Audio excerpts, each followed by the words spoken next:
My dear battle brothers and sisters, welcome to our Monnier stream, which has been sanctified by Ordo Hereticus. And the fuck was that? I'm dying. And before we go anywhere and before I die, Fish, happy Monnier, and Logan, welcome back, my friend. Happy Monnier to you as well. Hopefully the work will be treating you well. And my good old friends, if you still are not following Logan, then you should be giving him that cheeky follow right now, because if I find out that after all this time you don't even know him, are yours to command. We are done. Speaking of being done, Chief, happy Monday, welcome. So yeah, Logan, thank you very much for asking. Yeah, I'm doing good. Although this Monday was quite hectic, so my head is all just like full of new information that I'm trying to process. Well, not now because it's after hours, but you know what I mean. Like, it's been one of those days. The Emperor's finest reporting. And Chief, Inquis9 defend, Inquis9 defend.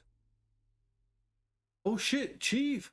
Thank you so much for renewing your vows to the God Emperor, to the Imperium, and to the Holy Inquisition, to coming back after all that time that we've been actually traveling through the warp towards our new destination, and now resuming your holy work and never-ending struggle against chaos. Thank you so much. Welcome back and enjoy all the emotes.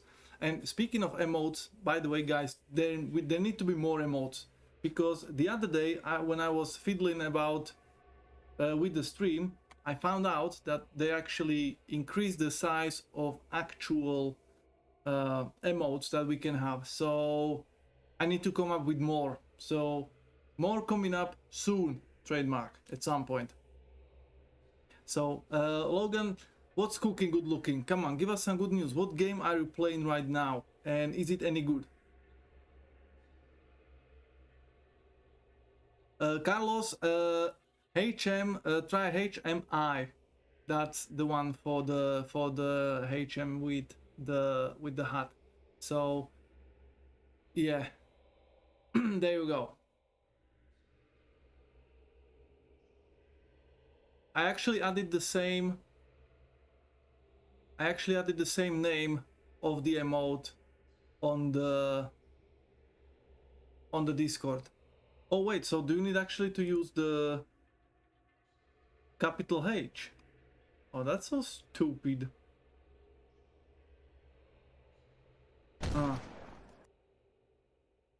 Chef Sheep. Wow, Carl, that is so rude. Poor guy just comes back, resubs, and you hit him with the Chef Sheep. Wow, that was so low even for you. Jackster, happy Monnier, welcome. Also, cheers. And the thing is, I can't see the emotes anyway, because the restream chat that I'm using now, just so I don't miss that one random YouTube message we get like once a year, it's not showing up any of those 7TV emotes. And even if it did, the Water Fox doesn't have the extension yet, so yeah.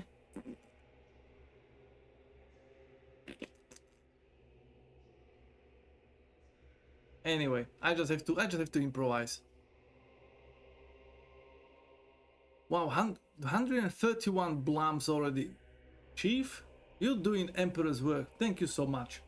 I'm pretty sure all of them were much deserved. And Logan says, for the action game, I just started Star Wars Battlefront 2, the new version, and still working on beating the Evil Within for horror. Oh shit, Evil Within 1 or 2? That's very important. Off stream, a bunch of different games. Ooh, I feel you there, Logan. I'm trying to limit the games I play, because I always end up with installing like 20 games, then playing each for like half an hour, then get bored, then switch. And I think that's a problem. Like, I think I overplayed the games, so I just need to. I decided I'm going to just, you know, cut down on my games So now I still have installed like 20 games, but I only really play like 3 of them, maybe. Not even that, maybe. So yeah, need to do it that like that. Wait, Parmesan emote? What do you mean out? What? So you add Parmesan modes, you can't see yourself. What? Oh, now I get it. Yeah, I don't know, Chief, what you are trying to say, but if you are having a stroke, I would recommend calling an ambulance. If you can smell toasts, people say that apparently if you can smell toasts burning or something, that means you are having a stroke, so get help. Oh, first one, that's a good one. Emperor's finest reporting. 30 months of protecting the Nugget Gate.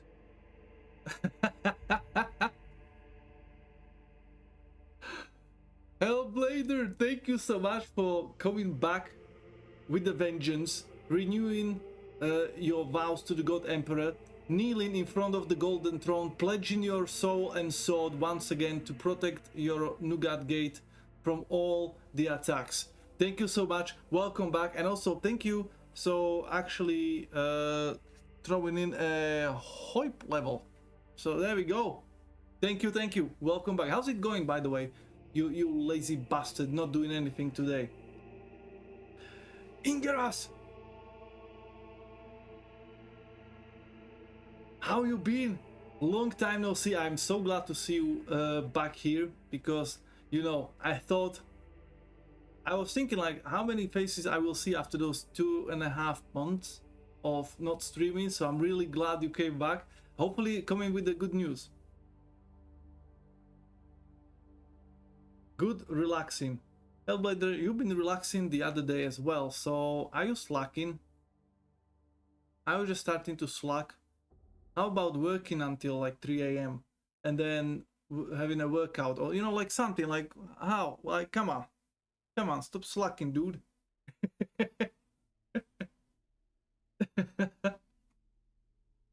And Logan, the first one is really good. The second one, like the first Evil Within, it's a horror game, and it's doable. But the second one, I wouldn't call it a horror game. It's more like a action game with the horror elements. So I personally wasn't scared, and there wasn't anything scary about the second one, mostly because it was kind of like it wanted to be an open world, it wanted to be like non-linear, it wanted to be all kinds of stuff. So in the end, it just ended up just being a game.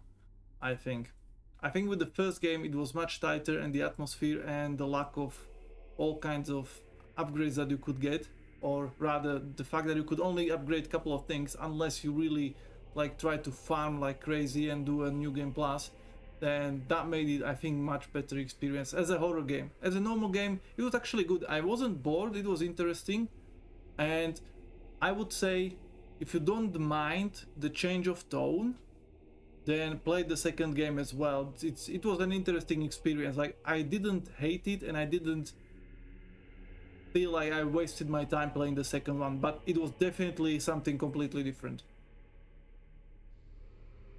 Okay, I heard good things about the second. Yeah, I mean, for me personally, it wasn't as good as the first one, but it was still playable. And is Kingo still a thing? Carlos, actually not yet, because I need to come up with something measurable and something that we can do, because first of all, I don't know if we should do the Kingo for like each stream or for a whole month or something, or until it gets filled. And I need to come up with some interesting things to put into the Kingo box. So actually just today I have disabled the thingy, and yeah, I'll just have to come back with some more information. It just, I don't have fucking time. I'm so sorry. And Chief says, I agree, the first game is a better horror experience. Well, there you have it. Confirmation. So yeah, like, I mean, I'm in the state of a good being busy rather than bad being busy. It's just there is so many things I need to sort out that Kingo absolutely slipped my mind, and I only remembered it today when I was going through the chat rewards and ticking off everything that I've done and people redeemed. And then I'm like, oh shit, Kingo, yeah, that was a thing, and that was supposed to be a thing, and now it's not, so I turned it off. And then I also realized I can't really do after parties for Vermintide and Darktide anymore, because before I would stream on my day off and I would have a next day off, so if I overdid it and streamed up till midnight or something by some mistake, it wouldn't be a problem, you know, because I could sleep it off next day. But now, since I have to go to work on the tomorrow, I'm like, yeah, I don't really want to overdo it, finish stream at 10, and then somebody will like, go on, let's do some Vermintide, and I'm like, fuck. So nah, not gonna do that. But yeah, I'll come up with something else. Maybe we'll change it for a bonus stream or something like that, because I have to come up with some interesting things, and I want to do a little bit of an overhaul for the Twitch channel and all the bullshit, but I need the time. Fuck work, embrace full-time streamer. Of course, Namil, milady, hello, welcome back. And yes, I was thinking about it. How about I go full-time streaming, me and my 3 average viewers and 3 subscribers that I have? That would be, I mean, wow, I'll kill it in the first week and I don't have to work anymore. Yes, exactly.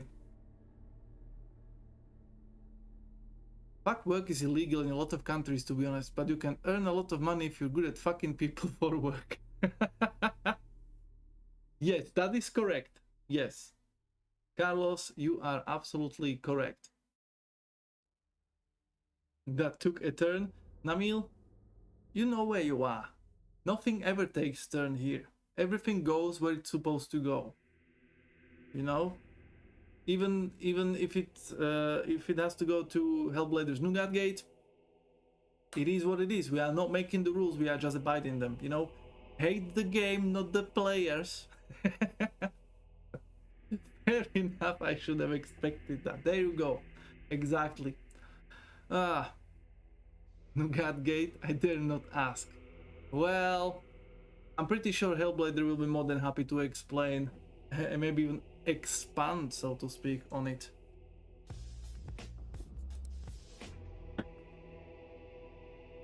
Anyway, I was thinking what should we do today, and then I thought nothing is the best option, because unlike you lazy bastards enjoying your fucking random fake holidays, I had to work.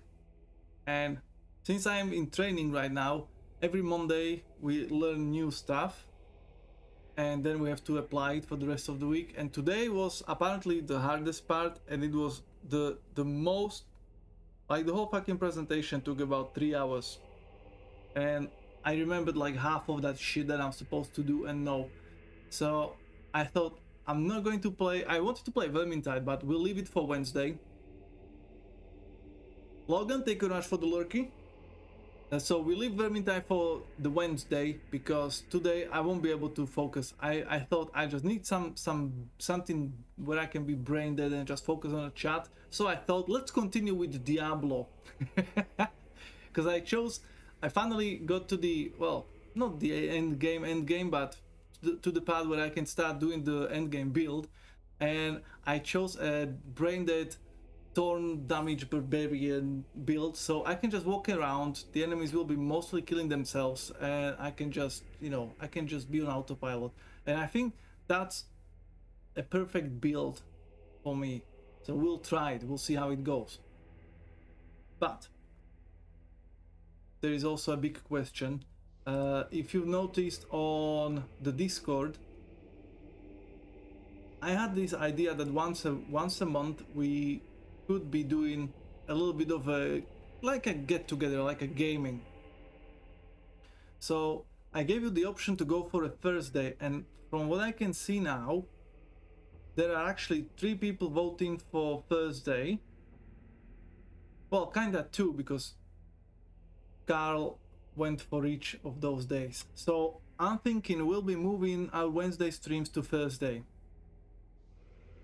Because if it helps just 2 people who hop in a game every now and then with us, and maybe even hop on a stream, then I thought, why not? You know, if nobody cares whether it's Wednesday or Thursday, and a couple of people says Thursday would be better, who am I to say no, right? I wonder if Logan is using his right or left hand for the maintenance rituals. Wait, what do you mean by bad chat?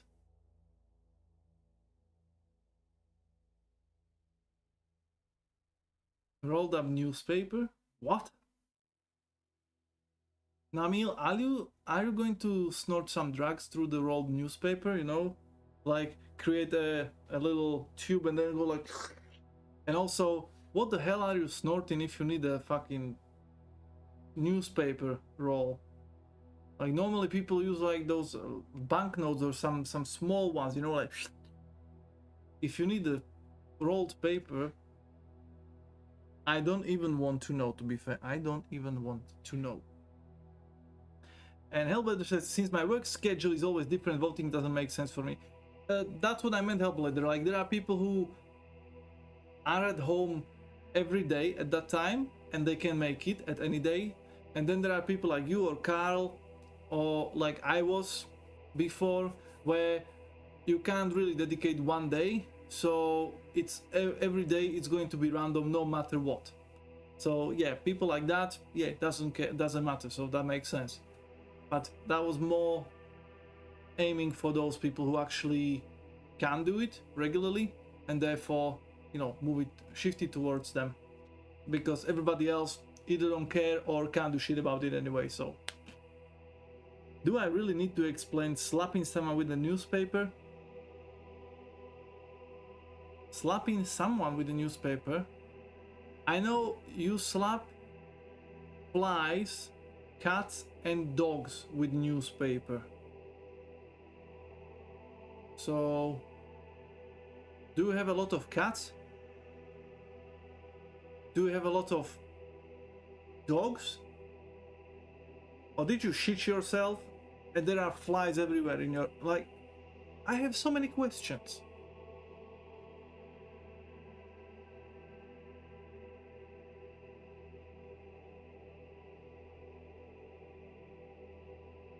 Wait, what? Slap slut? Topa, you dirty, dirty bastard. Happy Monday, my friend. Welcome. How are you doing on this glorious, beautiful new start of a week? Come on, somebody needs to give me some good news. You've been gifted a sub. Type claim to claim your reward. Well, that sounds like a scam, if I'm to be honest. Oh, where did you find it? Also, we may create a slap command. That would be actually interesting, wouldn't it? No, wait. I have better places to put it. I have finally started to use notes. You know, like post-it notes on the windows. So, Verge.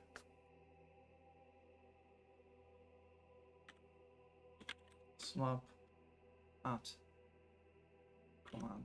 Yeah, we'll do slap, and if you use a name as well, it will just say something about how you slap the shit out of that. Yeah. We'll make it. We'll make it. We'll fake it until we make it. Oh, Amunet hello. Good news. I am about to defeat Baal on Nightmare difficulty on Diablo 2 Resurrected. In over 20 years, I've never been able to do it. Ooh, nice. You know what? I am the same, actually. I'm going to have a couple of 100 hours of Diablo 2, because that was basically one of the few games I could play as a kid. and I would always finish the main, like the normal difficulty, and then on Nightmare I would always get bored and stopped somewhere around Loot Reborn because I just hated the real fight. That was just boring and bad. So yeah, actually, you know what? No, I'm not going to give you the purity seal. First kill him, and then we can talk. But you definitely made better progress than I did in my hundreds of hours of experience with the game. And Carlos says, by the way, how's it being able to speak your mother tongue again on a daily basis? It's weird. It's weird, and a couple of times, well, the thing is that in my work I still need English a lot, so I'm reading a lot of English texts and, you know, dealing with chats like live supports through English, so it wasn't as big of a shock. But I would realize that sometimes, you know, the colleague who's training me, she would just read something in English and then tell me that back in my own language, and I would just go, yeah, and I'm like, what the fuck am I doing? Like, yeah, like that's like Englandistan type of talk, you know, like I was supposed to say, oh yes, or something else. So yeah, there are bits, but it wasn't as bad as I thought. You know, like I'm definitely not doing those you know, what's the word, no, like I'm not one of those assholes. You know, like I haven't been away that far, that for that long, and I've been speaking both languages all the time. So, you know, like I know a couple of people who try to be interesting like that, where they would come in and like, oh yeah, you know, I was there. What's the word in your language? And I'm like, you fucking asshole, that's your language as well. Like, stop pretending. So yeah, I made sure that I'm not one of those people. My whirlwind barbarian is like Princess and Trapta, he spins to win. I'm worried to ask about Princess and Trapta. It sounds like one of those like hentai movies. It makes so much of a difference when you have people in lobby to play and trade with. It saves you so much time trying to find what you need. Oh, that's true. So yeah, I wasn't able to do any trading. So I was like, so when I was playing Diablo 2, like the original, if it didn't drop, I didn't have it. So yeah, maybe that's, maybe now if I tried Resurrection or Resurrected, it would be easier for me. Fun begins on Hell difficulty, and nowadays with QL updates, having trinkets for res enabling builds dealing with specific resistances is so much more accessible to reach Hell than ever. So far, but we are talking about Diablo 2 Resurrection, not about Diablo 4. And Amunet says, never had that before in Diablo 2, I had to find everything myself, and yeah, I would just hit a wall and get bored. Now if I get stuck, the lobby is so helpful in figuring out what you need to push forward. Oh, Princesses of Power, oh my god. I'm going to check it. Amunet, if I'm going to be put on a list of some anime hentai shenanigans just because I'm searching for it. Oh my god, that looks bad. Oh my god, Emperor. My eyes are bleeding. That looks horrendous. That looks like something for like 6 years old. Okay. Peace, I'm out. I'm done.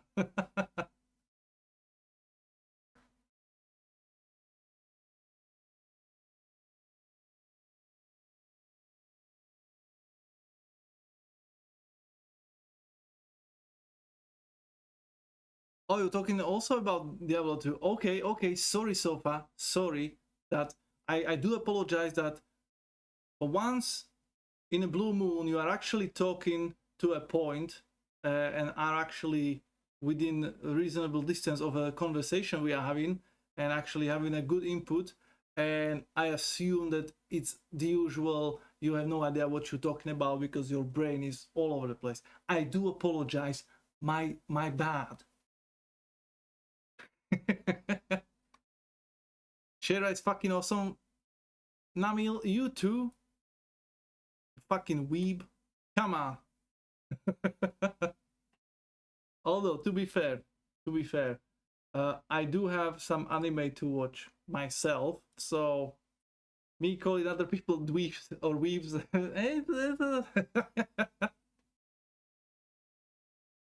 She has magic hair, functioning autism, super knowledgeable about technology, and loves spinning in her chair. What's wrong with that?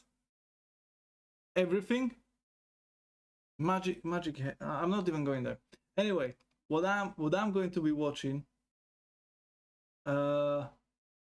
It's Black Butler, which actually Amunet told me that it's going to be good. And then also I found an old note from previous work where one of my colleagues told me to watch Vinland Saga. It only has 2 series, so I'm fine watching it, so it's not going to be too many episodes. But yeah, hopefully it will be good. He said that I will like it, but it was one of those people. He was really interesting, actually. All forgiven, you toxic inquisitor.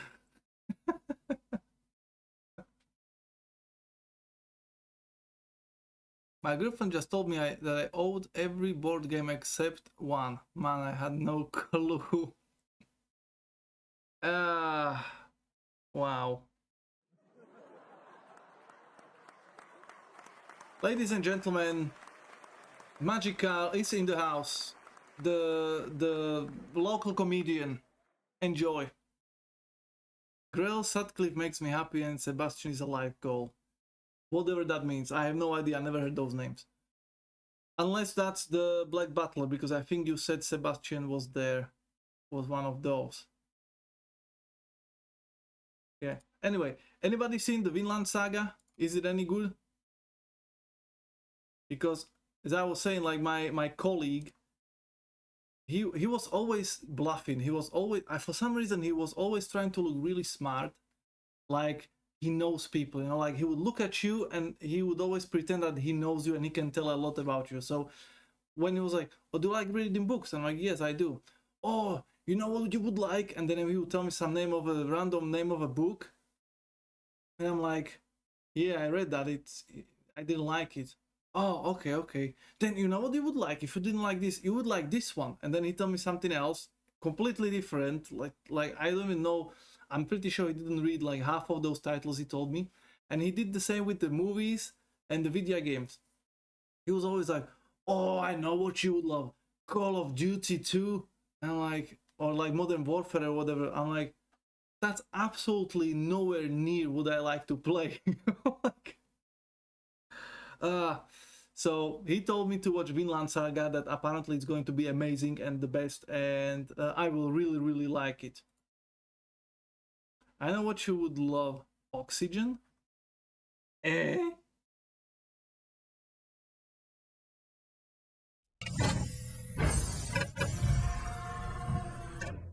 Are we talking like oxygen, like to breathe? Because I like that. That's true.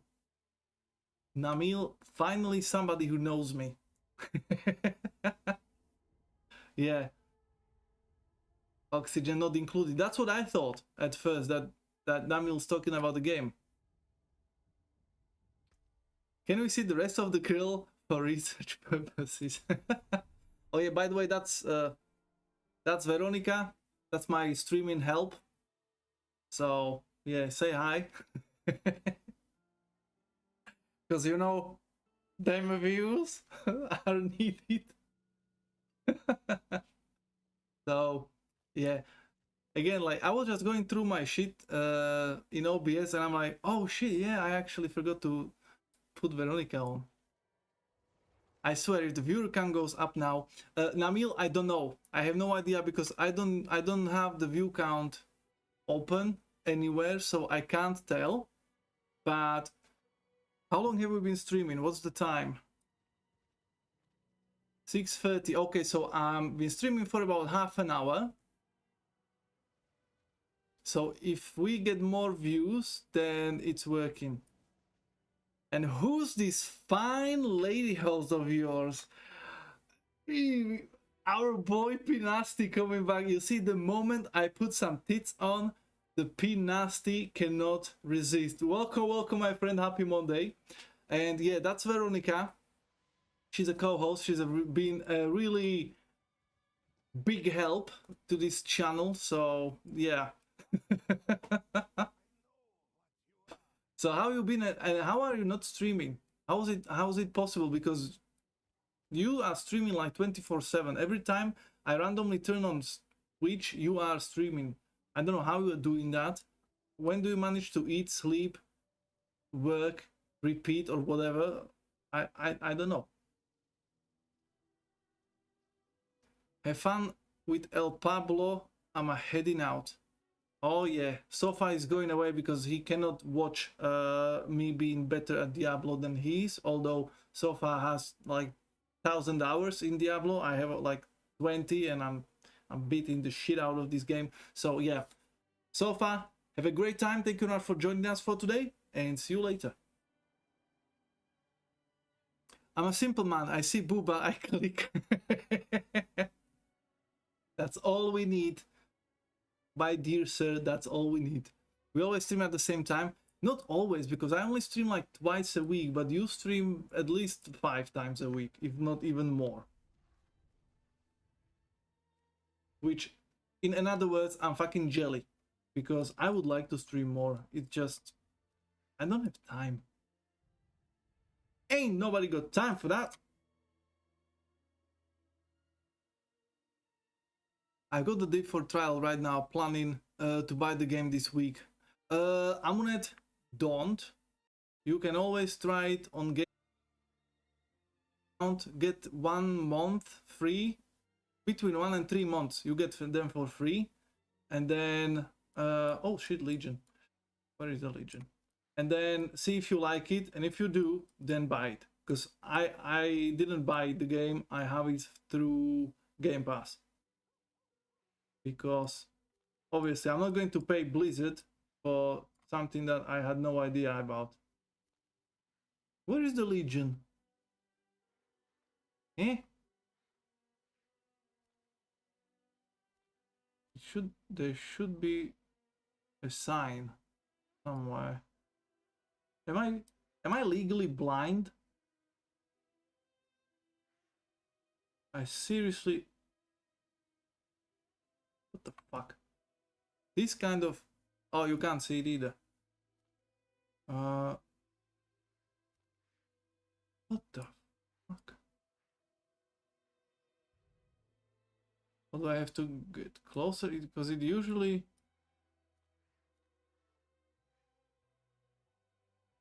it should be showing on the screen.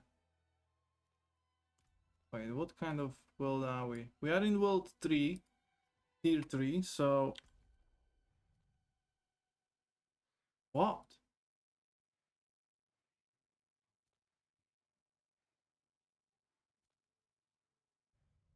It's either bugged or something, or I am retarded. One of those. Anyway, full-time streaming, just saying.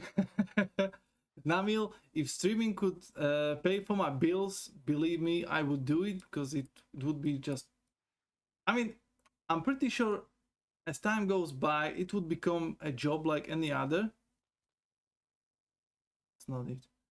But I think it would be one of those few jobs that could keep me entertained for a longer time, because there are always some new games to play, always something new to talk about. So I think I would be kind of okay for a good long period of time. Okay, I can't see the Legion event. For some reason I call it event, and apparently it's event. Now I look like an idiot.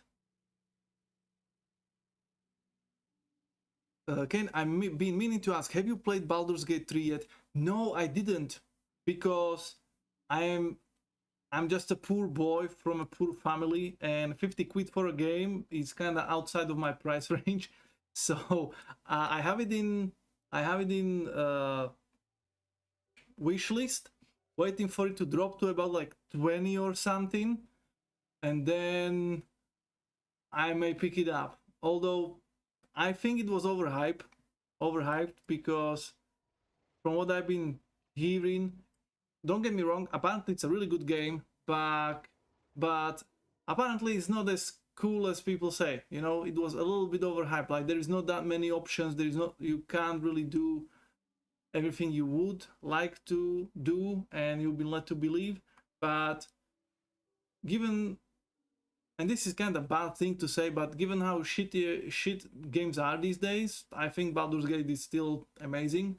Although maybe if that game came out 20 years ago, it would be just standard good game. But now it's a masterpiece because people just been eating shit for so long that they forgot how good food tastes. But I don't know. I feel like I have to play it.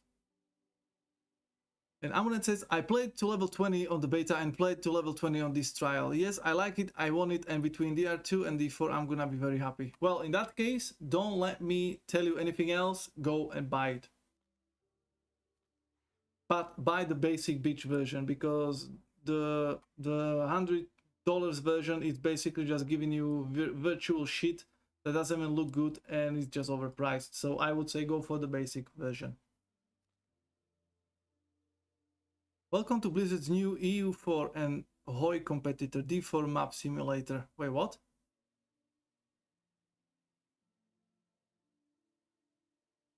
Oh, you mean the gameplay?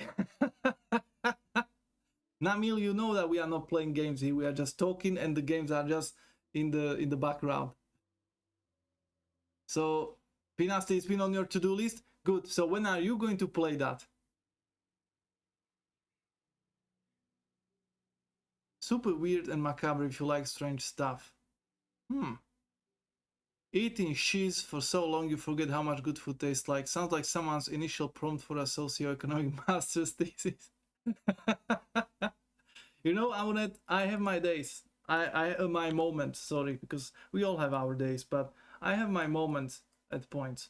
Right, so before I catch up with you guys, just what are we doing today? We fuck that, that's gonna be boring. Okay, we can do the I know what to do. Holy shit, I have some shit.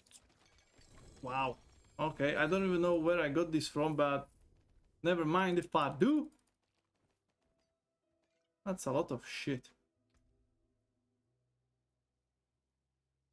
And none of it good. Kick, ground stomp, leap, we don't have those. Hammer plus 5 damage, but this one is having thorns damage, so well, not changing that. Which I will not be writing. Why not? Maybe you should. Maybe somebody should write that thesis. Maybe after Resident Evil. Okay. Oh, by the way, Pinasti, are you doing also like a Resident Evil playthrough from 0 to 8 now or whatever? And all the games in between, right? Like Resident Evil, what was it? Revelations 1 and 2 and all that shit in between? Code Veronica? Yes? Oh, wow. But isn't there like 15 games? Oh, just 1 to 8. Not the 0 one? Because there's also Resident Evil 0. And apparently it's good, although they say that some of the like camera angles and shit are quite bad. But apparently overall it should be okay. Okay, let's do some nightmare dungeon. Oh, over here. Nice.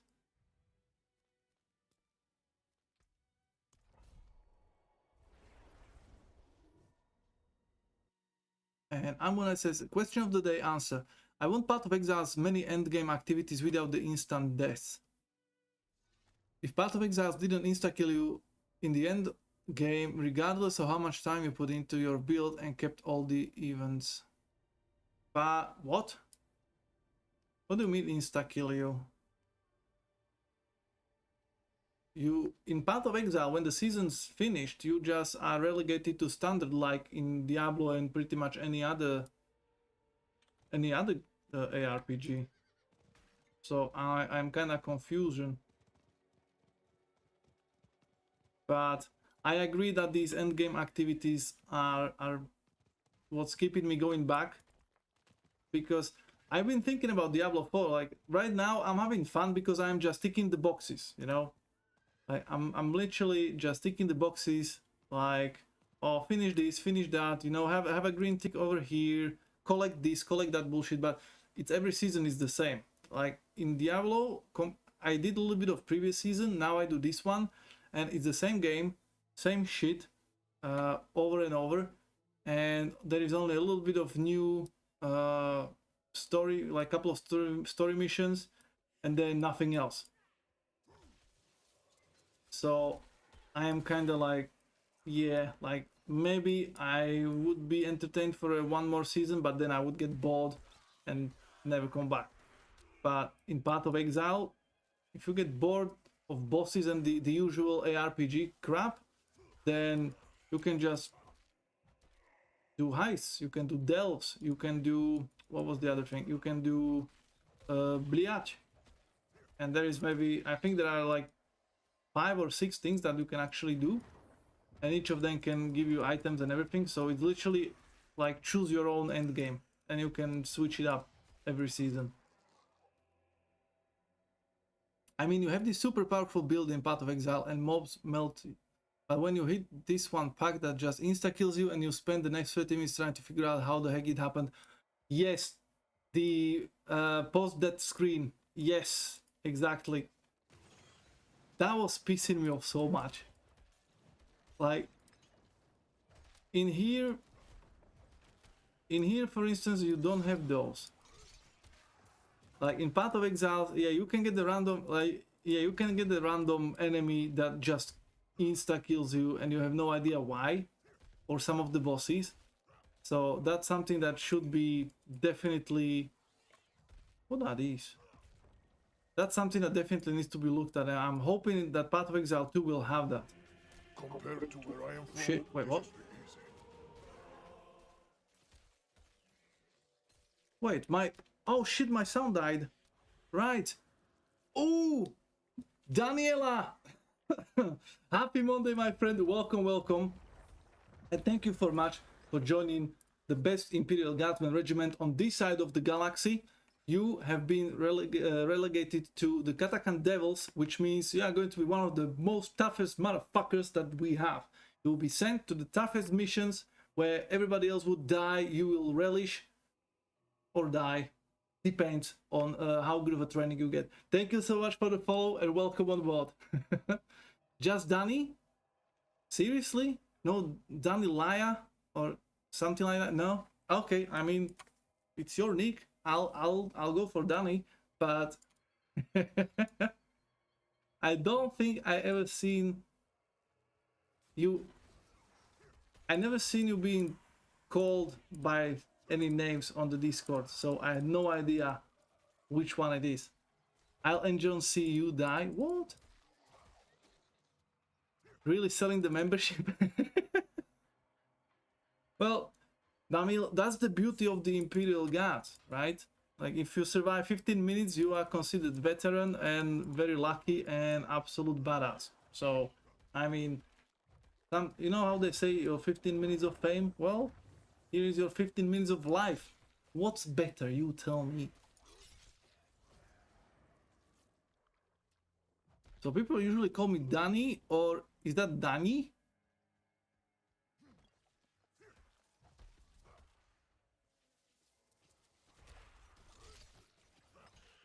In Renaissance Limbo, right. Okay, so now we know. I'm just complaining that it's been 4 years and I'm still alive, damn it. Well, Namil, maybe you shouldn't have chosen to be a cook, you know? Maybe you should have chosen to be a vanguard, you know? Or somebody who actually sees some battles.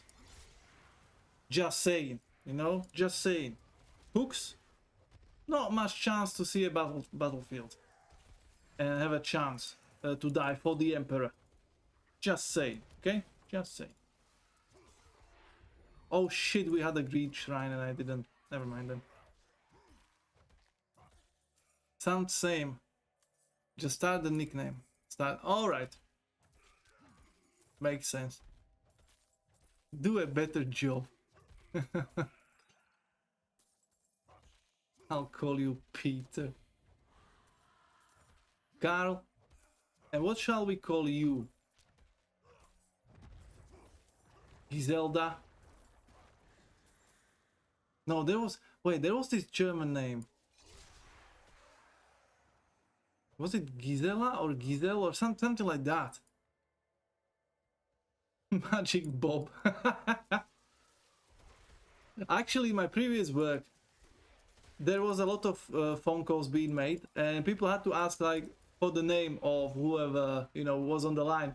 So it was like a running joke that every time there was this one colleague, every time he heard somebody in the office say, "And sorry, what's your name?"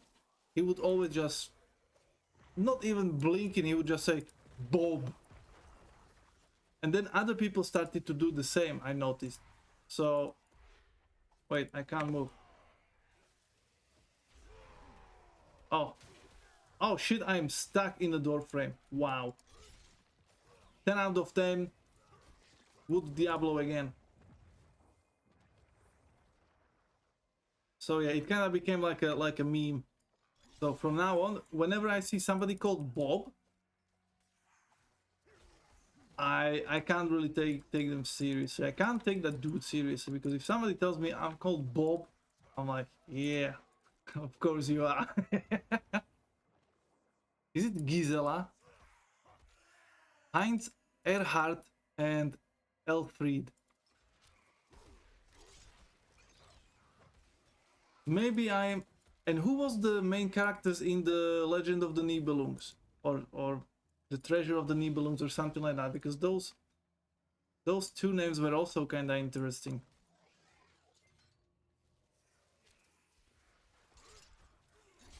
Was it Siegfried? Right. Cool. So I'm just confusing the names once again. The usual. Nothing to worry about. Ah, ja. Siegfried und die Nibelungsgesagte. Thank you, Namil. Thank you. I wasn't sneezing. I was just sprachen Deutschland. Kartoffeln. Ja. 12 fucking years of German in high school and elementary school, and I can only say hello, my name is, and I ate bread with cheese. By the way, Danny, do you speak any languages except your own and English? Like anything any extra curriculum activity? And you know what? Let's find out. The whole chat. Do you guys speak anything else except your own language and English? None. Because me neither. And now I'm sad. Like, unfortunately, I had a really good teacher of German language, but she only came to our school when it was too late, when I was too far gone and not interested in learning anymore. But if I had that teacher from the start of my learning session progression, I'm pretty sure I would speak German better than my own language, because she was amazing and she knew everything, and she also knew how to teach. But unfortunately, I didn't pay attention, because at that time, even she said, like, I'm not here to teach you basics, and I'm like, well, in that case, fuck that, right? I couldn't progress without it. Oh, you motherfuckers.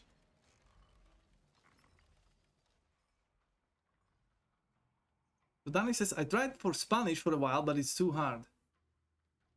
Oh, Spanish.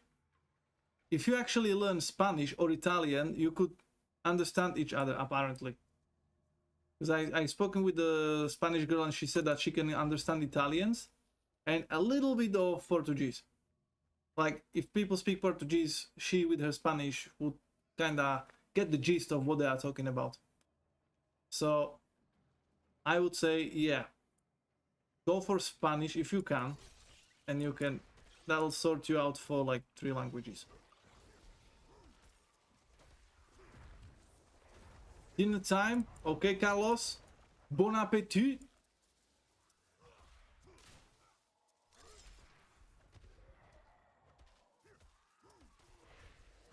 Oh shit. Namonet says, I think Duolingo was using a paywall but didn't want to face up to it. Oh yeah, like Duolingo and all this shit. Does it even work? I always thought it was just one of those, like, yeah, learn few stupid words and shit that not really going to be any use to anyone at all, ever.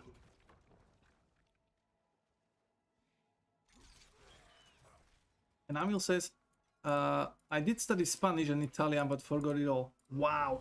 I would like to learn Latin. It's useless, but it's awesome. But nowadays, with my limited time, if I had to learn something, I would go for some usable language, like something that I can actually use. I always wanted to learn Russian, and they nearly opened a class on my high school, but there wasn't enough people interested.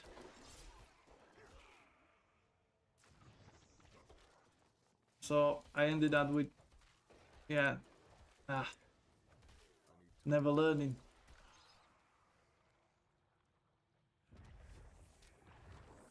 And Daniel says, Danny says, I was going to learn Russian, but I was busy with getting drunk while I study in Ukraine, so no. Oh, no. Oh, you missed. I mean, like, okay, so what's the reason for you guys to learn the different language? Is it just so you can talk to people, or to be able to just go to that place without somebody, without the need for somebody to translate for you, or what's the reason? Bone apple teeth. I would fucking love to learn French though. French sounds too sissy, if you know what I mean. You know, it's one of those, like, je m'appelle le baguette, croissant, Mercedes, oui, bonjour. You know, it sounds just like, yeah, fuck you, you know. So I don't know. When girls speak French, it's kind of okay, but when dudes speak French, it just sounds like they have something in their throat. Oh shit, Neo. Neo, happy Monday, my friend. Welcome to our hate fucking French language day stream.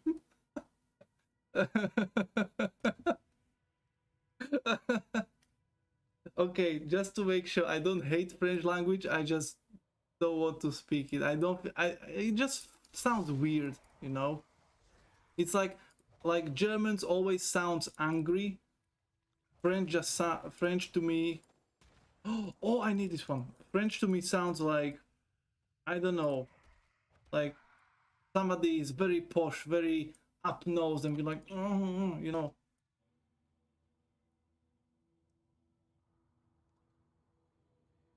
And Neo also says, I see you have some art on screen. Exactly. Finally, somebody who appreciates the whole 5 minutes it took me to actually create this art. And also, it actually is art because it's not completely generated by Abominable Intelligence, so it's absolutely fine. I'm just, you know, expressing myself. Okay, let me catch up real quick. Danny says, I'd go for Japanese, but I'm too fucking lazy. Oh yeah, Japanese is also awesome. I would like to know Japanese just so I could watch anime without the translation and shit. That would be awesome. What's that? Eavesdropping clearly. Knowing when people talk shit about you when they don't expect you to. Ah, that's a good idea. For me, the reason to learn the language was that so I could read the books. You know, I really wanted to learn like Dostoevsky, Tchaikovsky, and all those like great authors in Russian, because you lose a lot with translation. So nowadays, if there is an English author, I read it in English. Like, I go for the original. I don't want some shitty translation to ruin it. I would rather ruin it for myself with my own shitty translation, but not going for, you know, like somebody else's bullshit. Because just because somebody understood it differently doesn't mean it's good.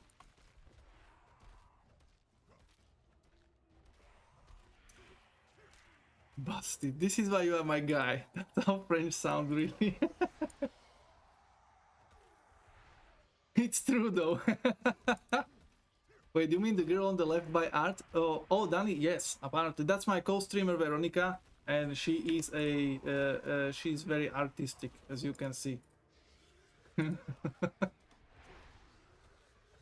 About to enter the throne of destruction, I'm going to raise a voice and salute you. Oh, shit. Amunet, good luck. And let us know how you fared.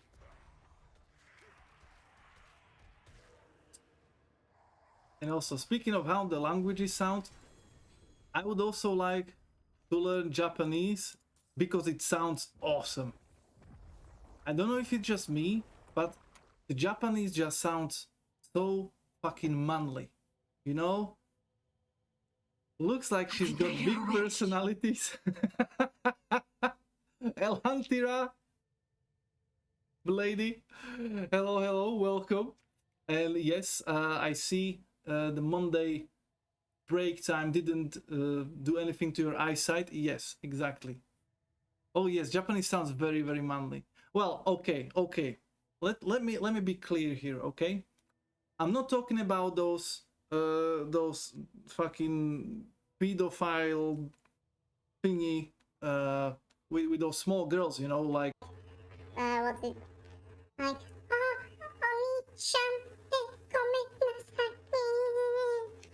yeah, I'm not talking about that bullshit, okay? That shit. I'm talking about like those men, when men talk, you know, like they go like, have you ever played Yakuza? Have you ever heard Kiryu-san talking? Like that was beautiful. That was like, and especially if somebody gets angry, like, it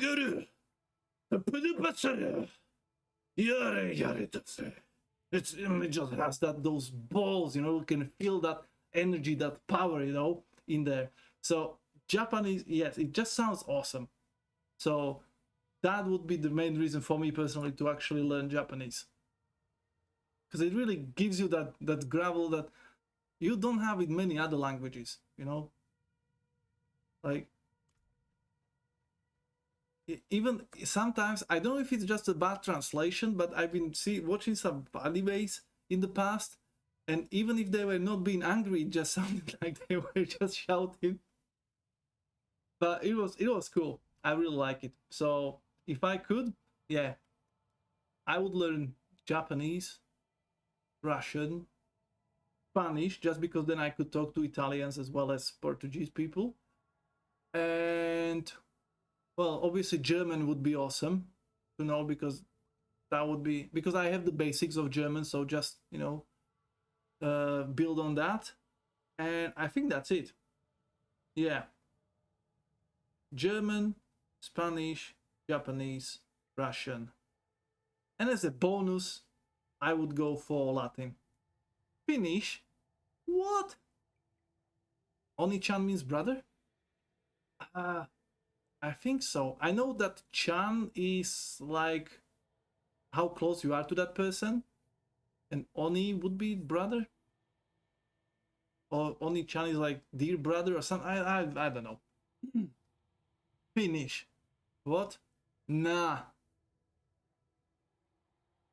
Finnish sounds super cool, and then I could talk with some family. Finnish sounds not bad. Wait, isn't Finnish one of those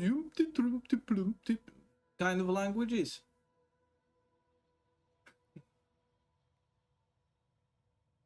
Only Finland, Perkele.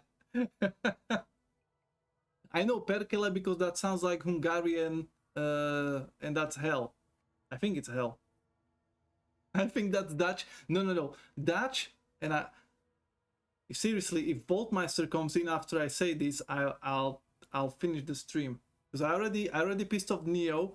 Now it's time to piss off Voltmeister, because that sounds like you are trying to invoke the ritual to call out the old primordial Cthulhu to come in and devour this world.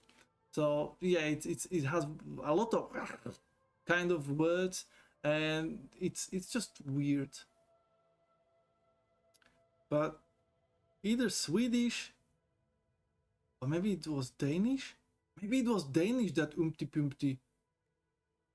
Because I know I've seen somebody sent me some video, and it was like some Scandinavian video from some TV, and it was literally like bloop, bloop, bloop. It was like, you know, like a water bubble escaping. You do know that I speak Dutch as well. Oh, do you? So does it sound like that? Is there a lot of words like that? Elantira, please elaborate. And Danny says, well, Turkish doesn't sound that good at all, but lots of people want to learn it. Maybe because a lot of people go to Turkey for holidays, so it kind of would make sense. Do we have ambidextrous yet? So maybe that would be the reason. Nope.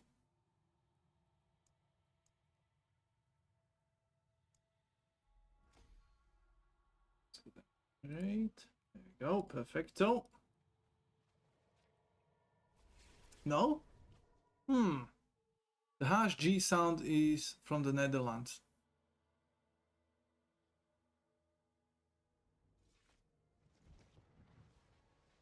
Wait, so is there a difference between... Oh, so there is more than one Dutch? Oh my god. Like, both countries are literally the size of a teapot, and yet there are two languages. Like, come on. That's like Brazilian Portuguese, where yeah, you can learn Portuguese, but you're not gonna be able to understand Brazilians because they speak Brazilian Portuguese. So is there like a like Netherlands Dutch and then some? Wait, Elantira. I thought you are what? And you haven't heard about dialects? Oh my god. God, Emperor protect me. Like, of course, each language has a lot of dialects. Like, that's normal. Even our small country has like a couple of them, and some of them are dialects that have nothing to do with the normal language. Like, you wouldn't even normal people wouldn't understand what the fuck is going on. So that's normal. But I also know... fuck that.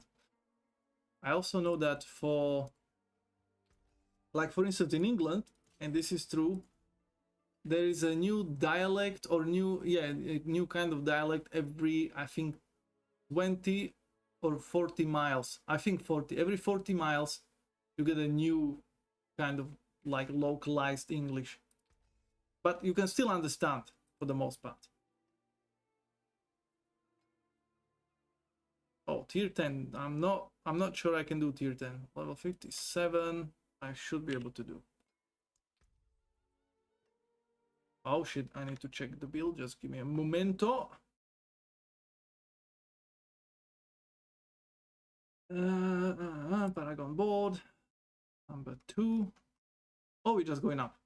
Coolio.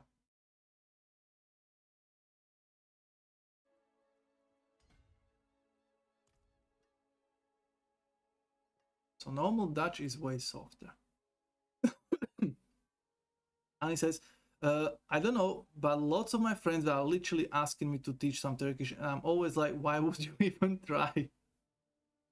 But I had a Turkish roommate back in the day, and when he was on the phone with somebody, yeah, it didn't sound very easy as a language to learn.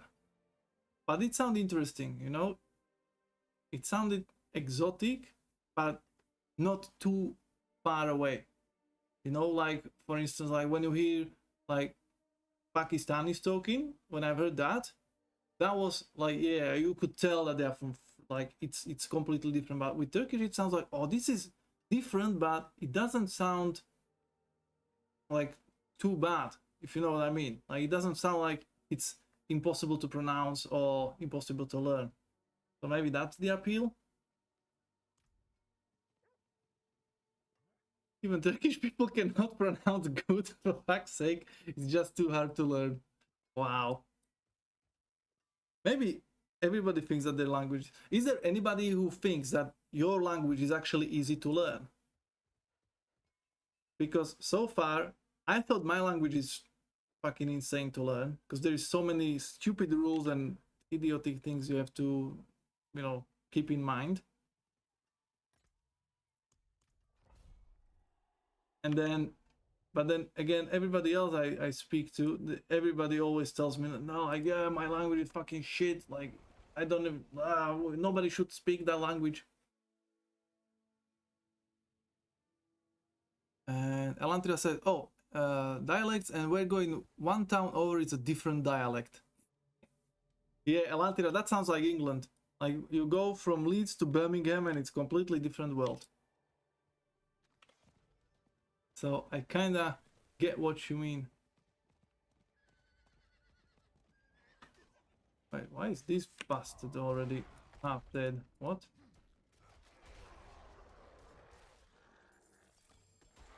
Oh, trust me, everything is easier than Turkish. Wow. Imagine that. So you're saying you would rather learn 2 other languages than Turkish? Would that be easier? Oh, hello, chest. Huh. I said chest. Oh, yes. And Namil says, doesn't easy or hard to learn depend on a lot what your main language is? I guess so. Because in my language we have so many weird letters and so many different ways to pronounce stuff that phonetically I think I would have less problems to learn how to say something properly, because, you know, like, you have languages where you don't really say what we call a hard R, like R. So, like, for instance, English people who are usually saying R, so they don't put the tongue far away, but rather back in the mouth. So, R. Then if you ask them to say something with R, they would have a problem with that. And we have O, L, U, J, Ch, Ch, and all that kind of shit. So for me, it's kind of easier to pronounce a lot of stuff. Maybe not well, but it's easier to learn how to pronounce shit. But then again, when it comes to learning the grammar and all that shit, that I think depends on how smart you are. Because I could never learn grammar. I know how to say shit or how to write shit because I've read a lot of books and listening to a lot of audiobooks and movies and everything. So but if you ask me, like, why this sentence should be, or why these words in a sentence need to be in this order, fuck if I know, because everybody says it like that. That's why. And then you learn about Chinese. Oh shit, yes. Yes, the Chinese. Wow. Elantira, good catch. Well done. Like, and then you've got simplified Chinese, Mandarin Chinese, and who knows what else. Yeah, it's awesome.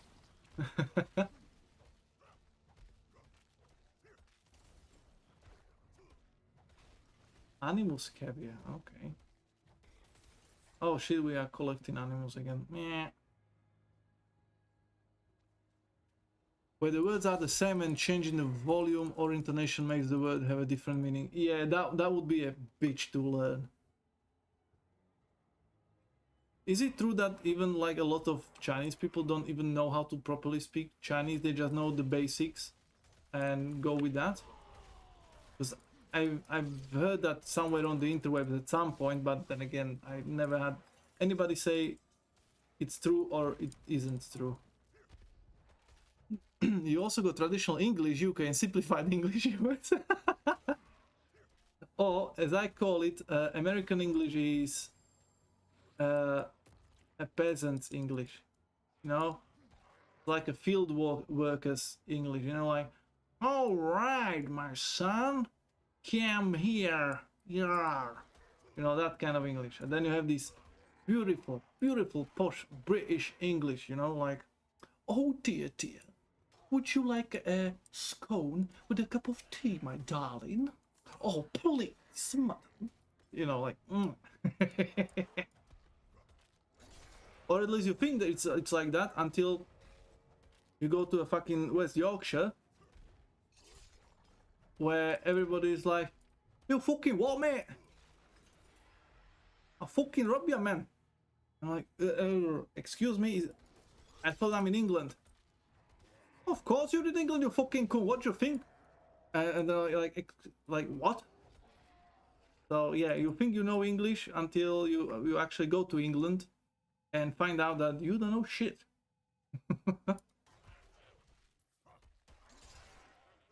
Come on, Kane. You like your scone with tea. Stop it. Of course I do. Actually, once I've been taken to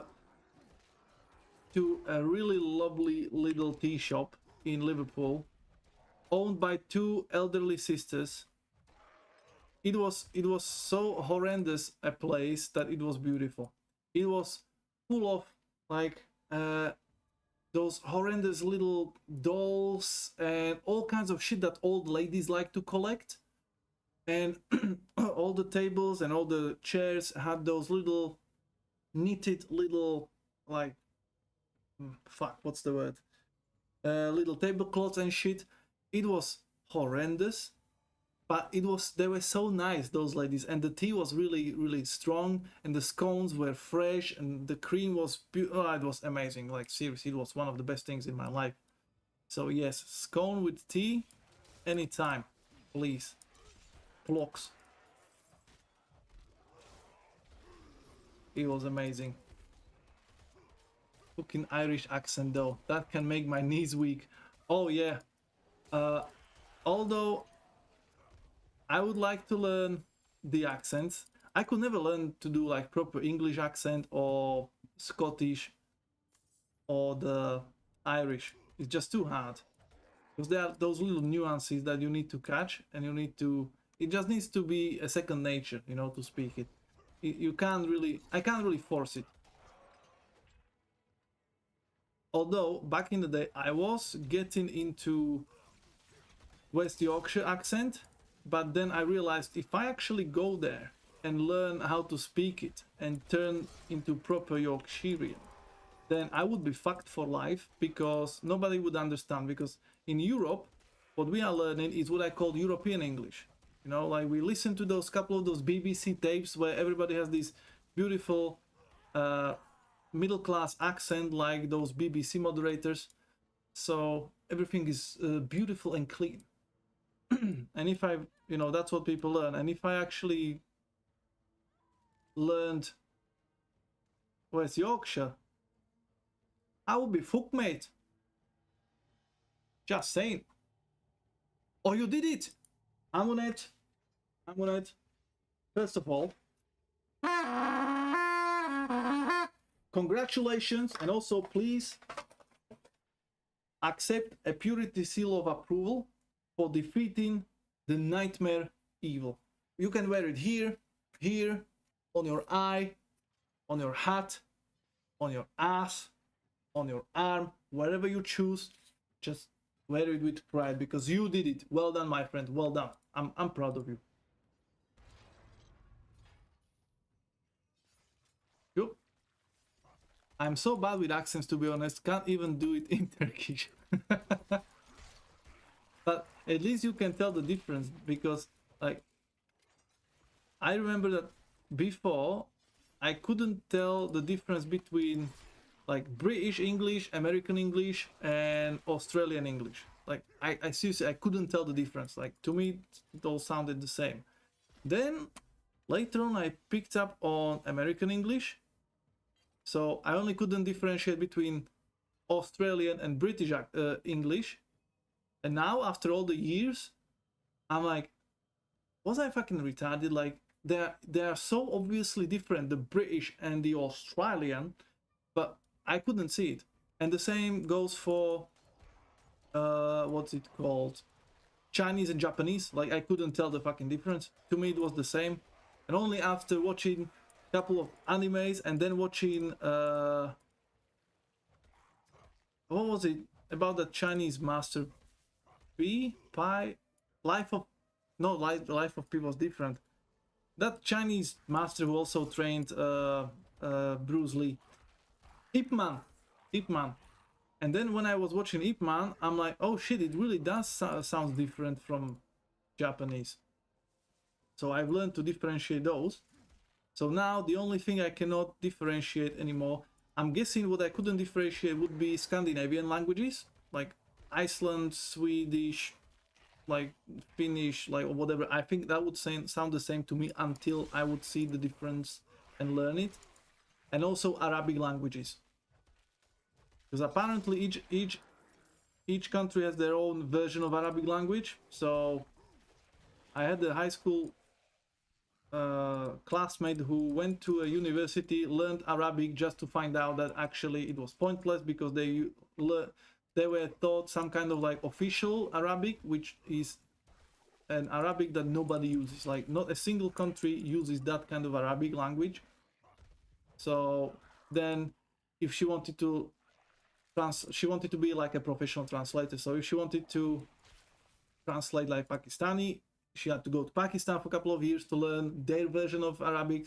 Then she had to go to Iran to learn that version of, like, I'm like, was it even fucking worth it at that point?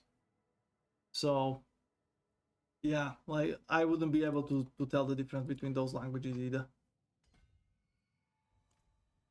But it's all about the exposure. Right, so sorry guys, I went on the rant, so let me refresh and catch up with the chat. Baal's minion packs he brings out, specifically the 5th and final ones, were harder than he was. My mercenary tanked enough that I was able to keep him healed. I was recovering mana quick enough that Baal's mana drain didn't stop me using Whirlwind, and even him summoning a clone didn't stop me. Wow, now that is a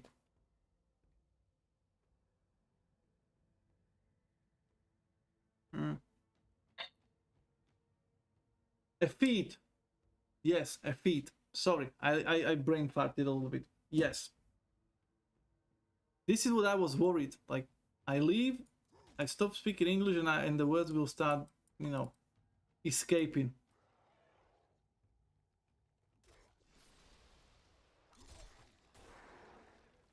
And Logan says, put it on your asshole so your farts will be blessed by the Emperor.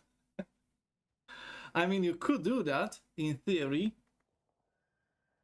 Okay, now I have to ask this to some clergymen, because seriously, if you fart through a purity seal of approval, are you farting blessed farts? That's really that's seriously important to know.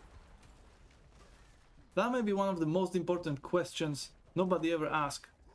Okay, I'll write an email to Games Workshop. I need to know now. Sorry, not sorry. Logan, thank you. Ultimately, all he had was a ton of health, and that's not enough. Yeah, that's true. If something is only a bullet sponge, then that's not enough.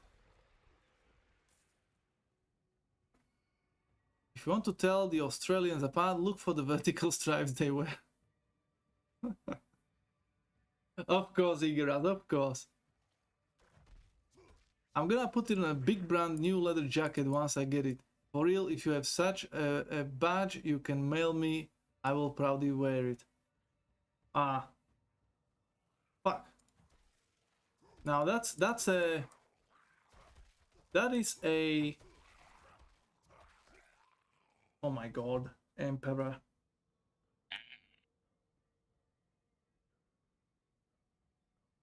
Now that is a merch idea. I do apologize today. I had a really long day. A lot of information was, you know, drilled into my head, so I'm kind of like already powering down. But yeah, I don't know, most likely Games Workshop would sue me if I started to sell purity seals like that, but maybe if I made my own, I would be okay. Who knows? There is only one way to see, you know, what's gonna happen. I'll just start selling it and sending it around to people, and then when I get sued and they take all my lunch money and I end up homeless, I can still be like, fucking worth it, man. There are 3 people walking around with my purity seals of approval. Absolutely worth losing all my life over it. So yeah, I may go for it. Anytime. Hard to believe it, he was able to do that.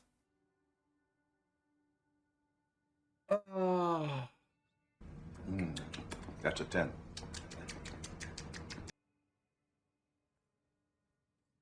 Of course, Carlos is on his din-dins, so of course Ingeras have to come back and substitute with the jocks. With the yokes.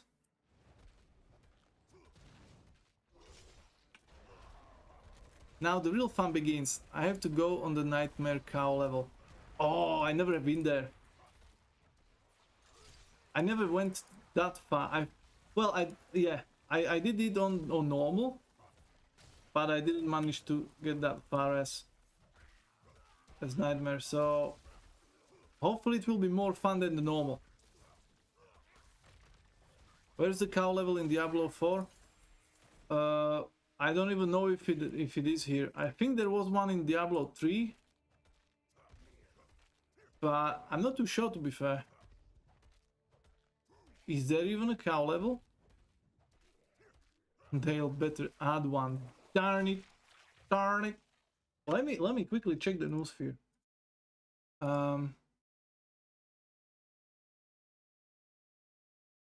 Diablo 4 cow level. Secret cow level guide. Okay, so there should be. In Ket Bardu, with a mysterious statue called the Oxen God of the East. Okay, I'm not going to read more because it spoils the whole quest, but Ket Bardu and Oxen God of the East. Okay, we can check it out once I'm done with this thingy. What's that? 5 dexterity. Nice. Do we have enough now? Oh, that's willpower. Never mind then. Never mind. Okay, so no worries. There is a cow level. If I remember correctly, the original cow level was just it was a bug or a myth or something, and then they made it a thing in the second one. If I remember it correctly.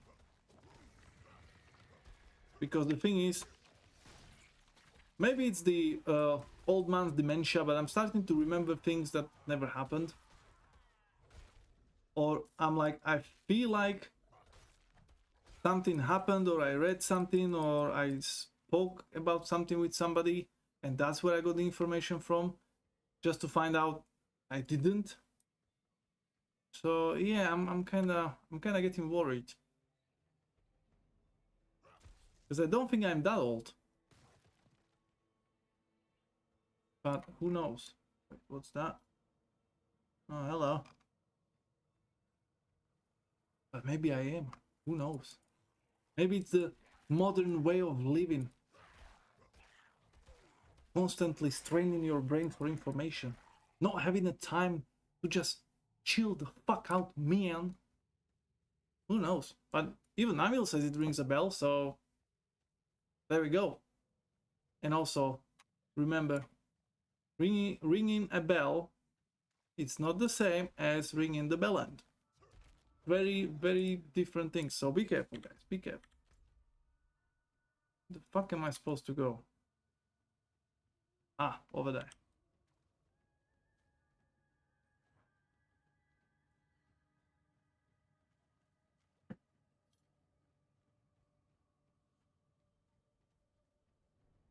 Hmm.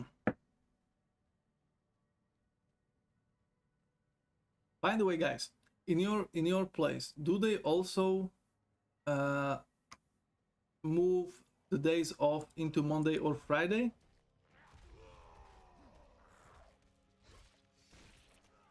Oh, sit in Hive Meister.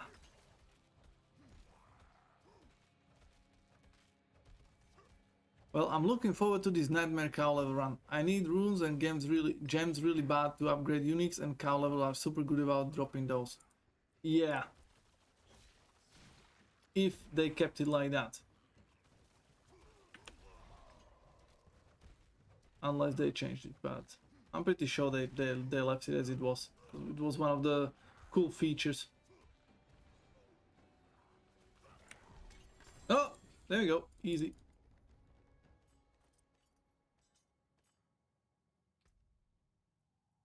Right. Undaunted Twisted Territory. I'm looking for ambidexterous. Still don't have that. Never mind then. Need to get this one. Still available 60 XP. Let's drop it there. Perfection. Now let's check for that cow level. I swear through if those cows kicks my ass, I'm gonna throw all my plushies against the wall. Plushies.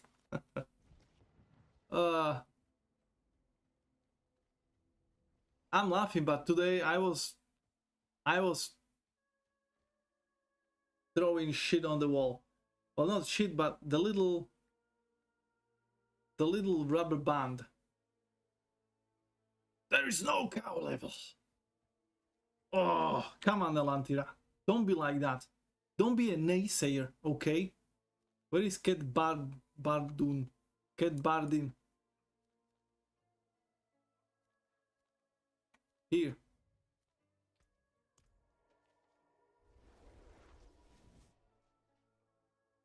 How do you know there is no cow level? Have you seen it? Wait. How could you see a cow level if there is no? Never mind.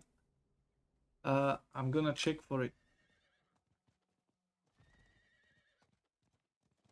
The frame drops on a $90 old worth game is amazing. There we go. Oxen, God of the East. Stand as guardians to the sacred fountain. It is said that one who presents a worthy offering cleansed in these waters may gain their blessings. Okay, so we need to get some offerings and then cleanse them in this water, but how? No idea. Sounds like my last online grocery order. You forgot the garlic. Please send the picture of the missing garlic. How? I think I've seen this somewhere as a screenshot of a communication where they were also like send a screenshot of something that the guy didn't get. So he literally took a picture of his hand being empty. So and he sent that to the support. That was genius. That was beautiful. Absolute boss move indeed. I wonder if they actually told him that it's okay. But yeah. That is what we call a custom support. Brain fart. Okay, I'm afraid this shit is going to be something that you are not going to find out unless you Google it.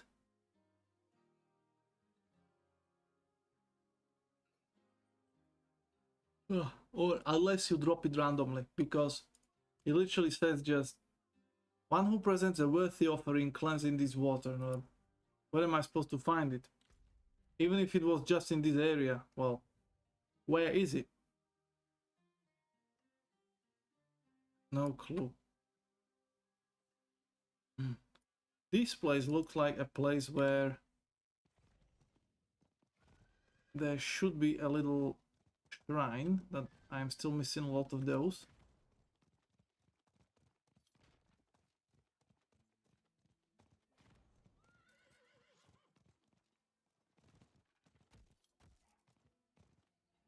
Nope. Oh, there is she. Nice. Strength +2. Beautiful. Whee.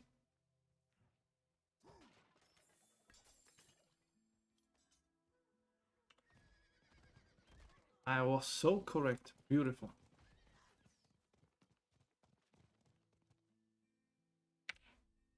Oh, we have these. +1. Nope. Not good enough. Not good enough. So we can get rid of these.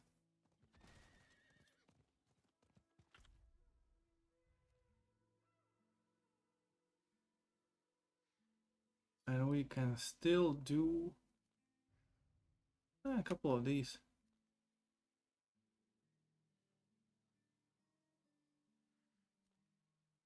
Yeah, let's just collect a couple of that. That'll be good.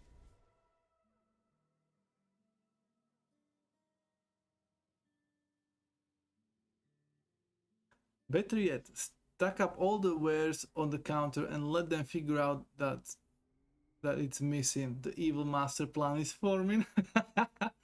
That would be, well, that would be like one of those hidden object games. That would be awesome. Can you imagine? You'll just go and be like, okay, this is all this shit. As you can see, I'm missing that one little garlic clove. Please send me a new one. Oh, that would be so cool. Although, I'm not too sure if they could have told you then, yeah, sorry, but I can't see shit in there, so I'm gonna assume it's there. You're just lying and be okay with that, if that would be legal.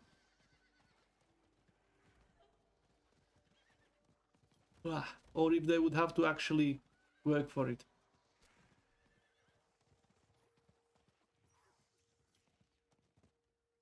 Also, where's the next boss? Boss in hour and a half. Legion in 19 minutes. Okay, we just missed it.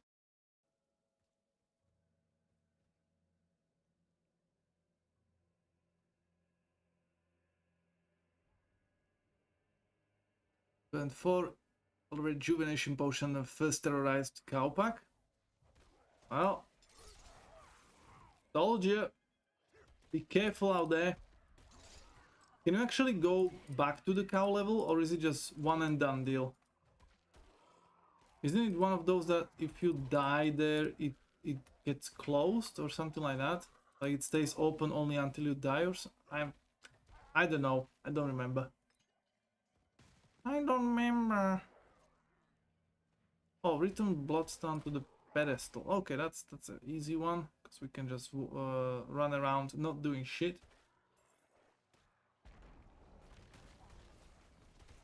Excuse me. I don't have time for your bullshit. I'm looking for a pedestal. Or whatever the fuck is it called. A little stone.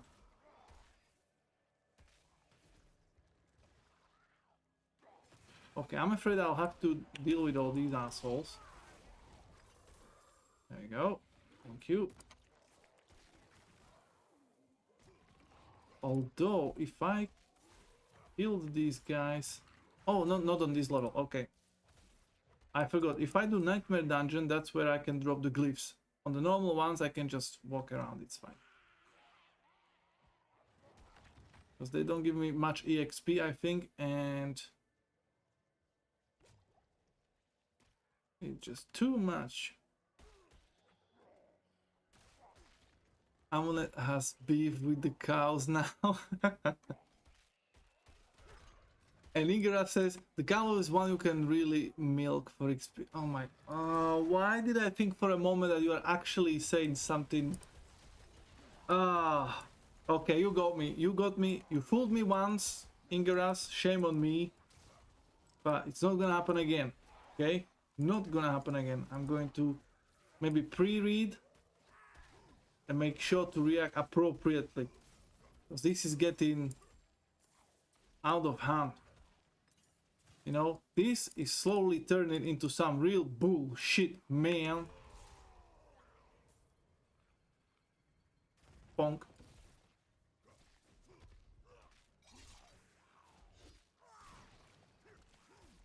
Narrator.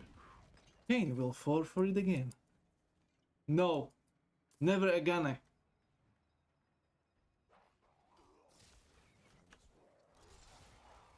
Never again. I'm telling you right now. I'm done with that. I've learned. I've learned from my mistakes. You know, I'm not going to repeat them ever again. So don't you worry.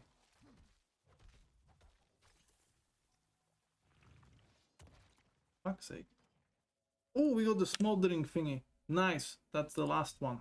So now finally we are getting 20% boost EXP. We can start working on these. Not too sure if I should go for Paragon Glyph. Oh shit, yes.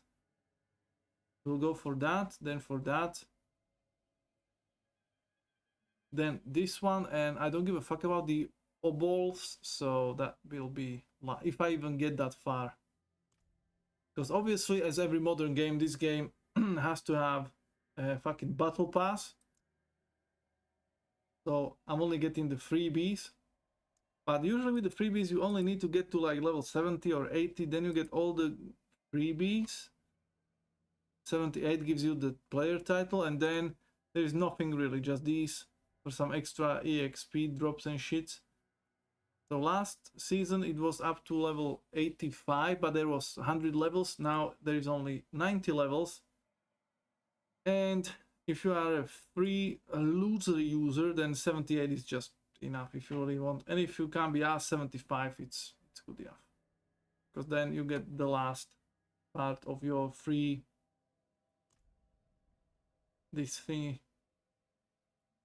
free skin.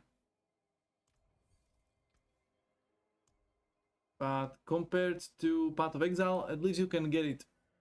Because with Path of Exile, if you really wanted to do all the 40 challenges, the challenges they do every season, you are fucked. Like, you literally need to get to level 100, do all the end game content, and it's just... it's for fucking no-lifers. So, I'm done.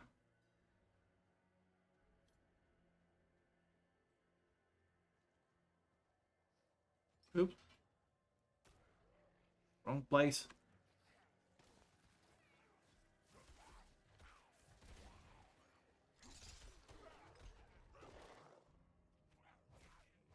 Alright. Also, tomorrow I'm going to see the vet. So I'm kinda worried for the cat. Because funnily enough, his shit turned black. And I thought it's okay because the problem is it all happened at the same time. Like, he puked a lot for the last week, but also I changed his granules. Like, I changed his diet because I couldn't find the anti-hairball food I was giving him before. So I thought, yeah, just he should change because he's now on different food. And then the other day, I thought I seen like a little bit of blood on his ass when he was walking around with his, tail up.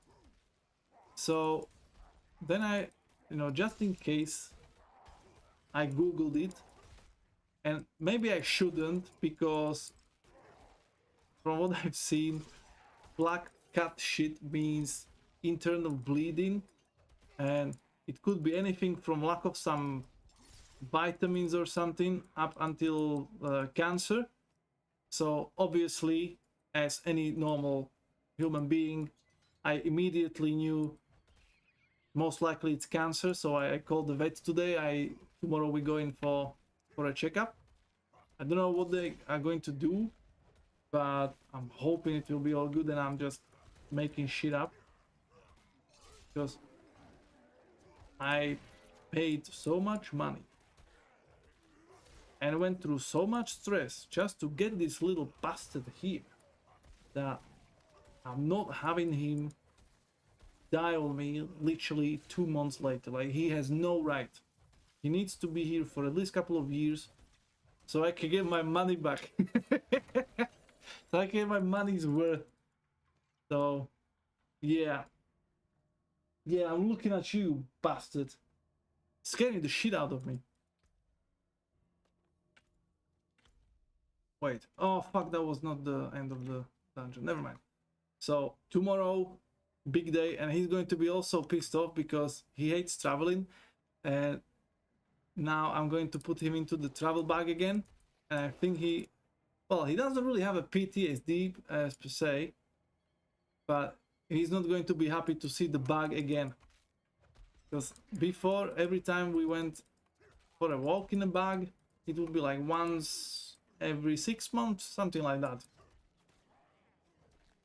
And now, in April, it happened about 4 times.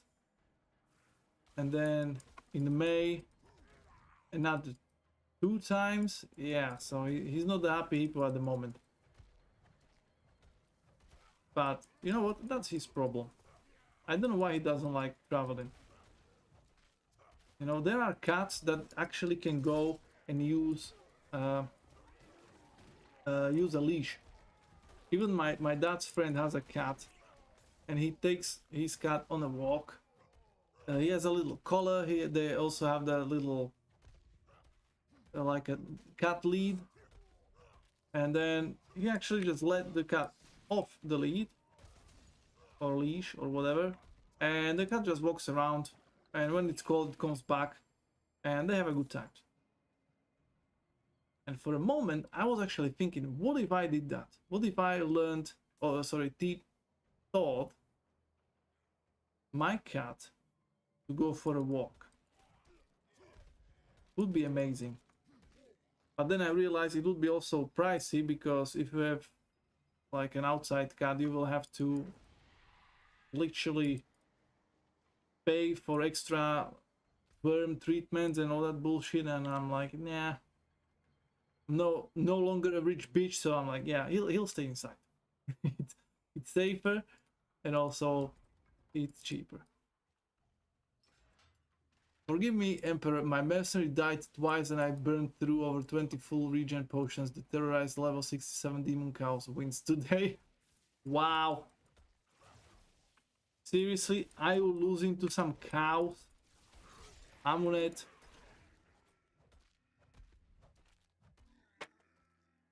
You know, Amulet, you don't have to apologize to me. But look at that. Okay, look at his face. Look at his face. Does the God Emperor look pleased?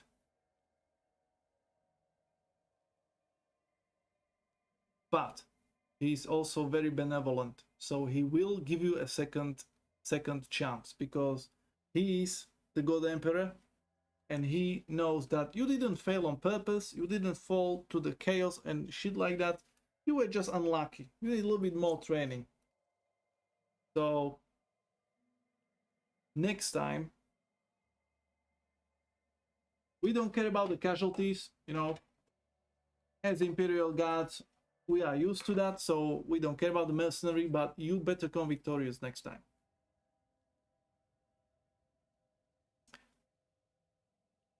But I will get stronger and will challenge them again. There we go. Yeah, that's the classic Diablo 2 experience. You punk out Baal and get a demon cows, and they're just like, you're about to be our bitch now. Well, that's the point of the cow level. It's literally the ultimate uber boss. So that was expected. It was always like that. Not sure what did you expect, but yeah, that's like the true end game of Diablo 2. Back when Diablo had no real end game.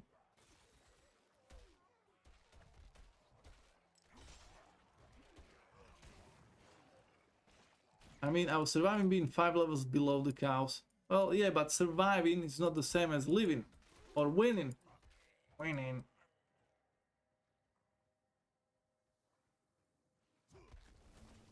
Magnus didn't get a second chance. because Magnus literally got sad and he didn't give himself second chance. Like, Magnus is literally the epitome of loser in life. He was like, oh, my daddy, I fucked up and my daddy is angry. I can't take it anymore. I'm going to unalive myself and then turn myself into 1,000 shards because I'm too sad. Well, fuck you, Magnus. Fucking bitch. Was supposed to come back stronger. He was supposed to say, Dad, sorry I fucked up. Let's fix it. Nah. He's like, oh, I'm too sad to continue. Fuck off. Speaking of fuck off, welcome, Mr. Grumpy Monkey. Happy Monday, my friend. And why am I giving Blizzard my time? Because I need something where I can just turn my brain off. Like today, I cannot do anything that requires more than 2% of my brain. So I'm doing this.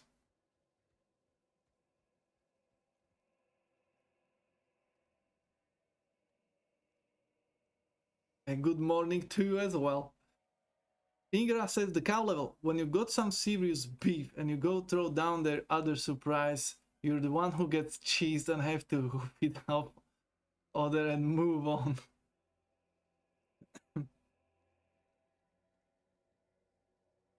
Ingeras, you know what? I didn't want to do this, but you're under arrest.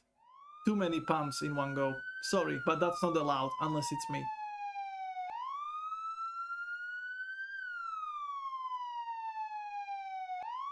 Stop right there, criminal scum! Nobody breaks the law on my watch! Yes, so Abaddon is on his way. He will come, he will detain you. If you struggle, he will scratch you, so just come without any violence or anything, and you'll be brought in here for questioning. Having read the books about those events, let me tell you, you're fucking on point. Namil, what can I tell you? I'm an Inquisitor for a reason. The monkey says, so you're saying this game was made for the brain dead? Well, this build at least is made for the brain dead, because I'm doing a thorn build, so everything that touches me kills itself by attacking me, so I don't really have to do much. Although the build is far from being where it needs to be, but we're getting there. But also, this game compared to Path of Exile is brain dead. Like, you don't really have to... Like, there's not that many things to think about and keep in check. So, yeah, compared to that, very easy experience. And not many things to fuck up. And everything is redeemable. Oh, sorry. So, yeah. I would say, let's say this is not Path of Exile where you are playing the game on one monitor and have a fucking Excel spreadsheet running on the other one, okay? Let's put it that way. Like, anything that gets me to go through a fucking dungeon while reading chat and brain farting all the time cannot be that hard, right?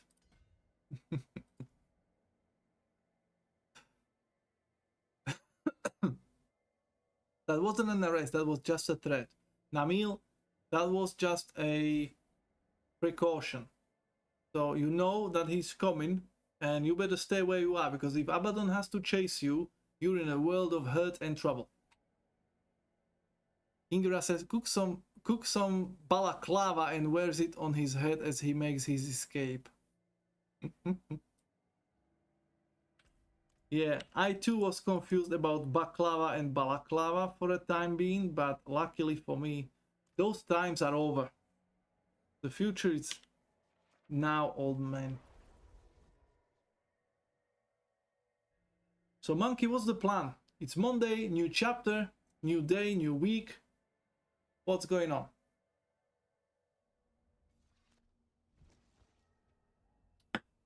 I just got the news that the property will be closing on Friday. Oh shit. Wait, what does it mean? Are they going to close down your house or some? What? Eh? Ooh, 3 green favors in 1 minute. Oh, give me that shit.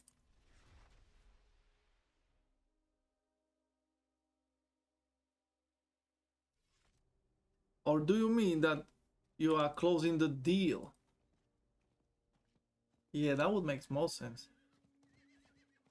Oh, it's been officially sold. Nice.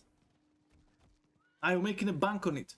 Are you selling it for 3 times the value of what you bought it for?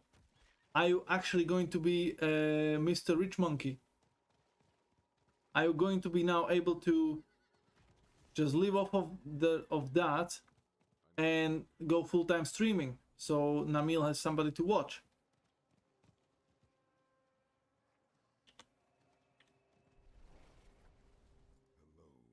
Because that would be awesome. That would be perfection. Okay, we still have 42 seconds. I'll be Mr. Content Monkey.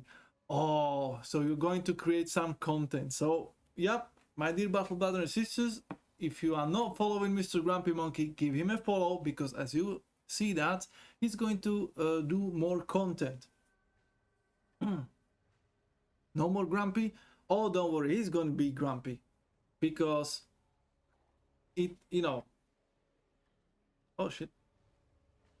He has to be Grumpy, because he's a Linux user, and they cannot be happy. Because Linux users, I've learned, are living in this eternal state of grumpiness, because on one end, they know that Linux is the best iOS available, okay? They know that they are the top of the class, the cream de la crop, you know, the Hulkamania of wrestling, but at the same, and they want everybody to know that, and they want everybody to start using this perfect, beautiful, amazing software that is the bestest.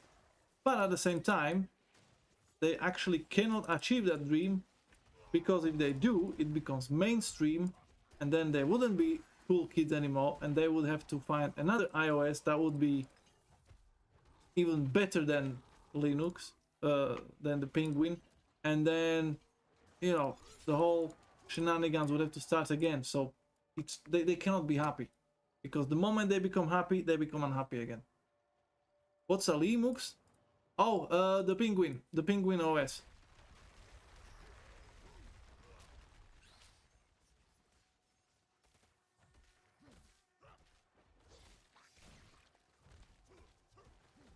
Neither do I.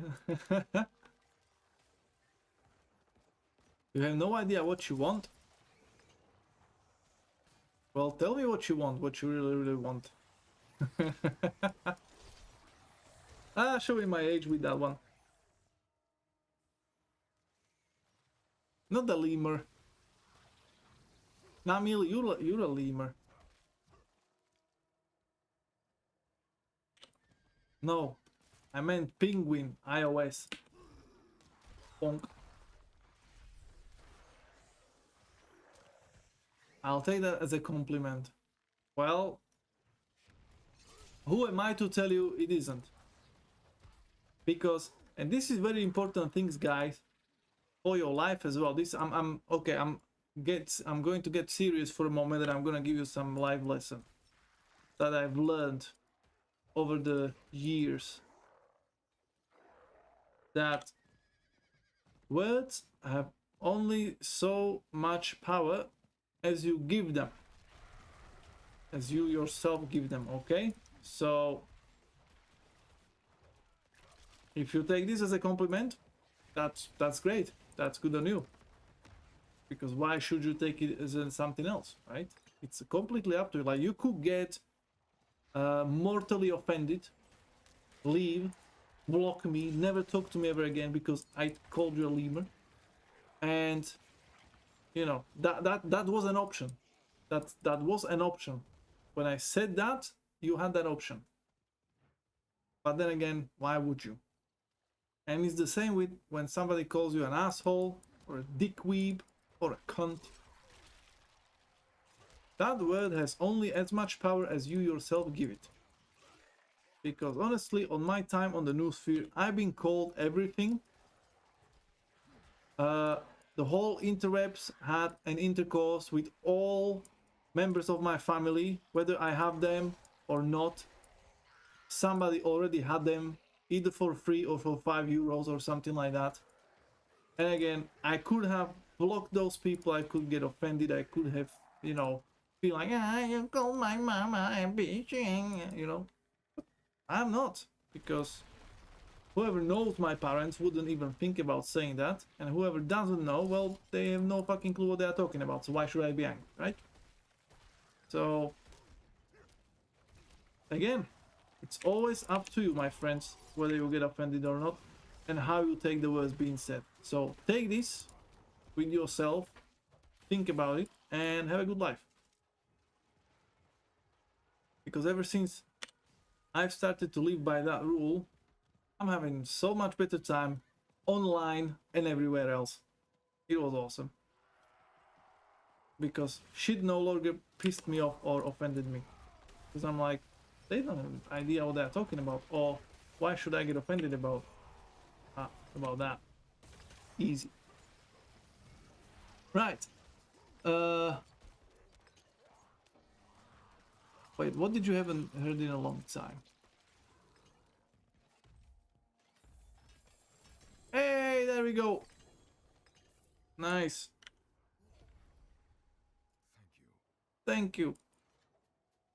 Oh, look at all the chickens. And we only need 2 more to finish. Nice. But Monkey may take this to video games more often. There you go. There you go. It's a good start. All that because I think lemurs are cute. Zabu best lemur? Well, wait, is Zabu the one from that movie?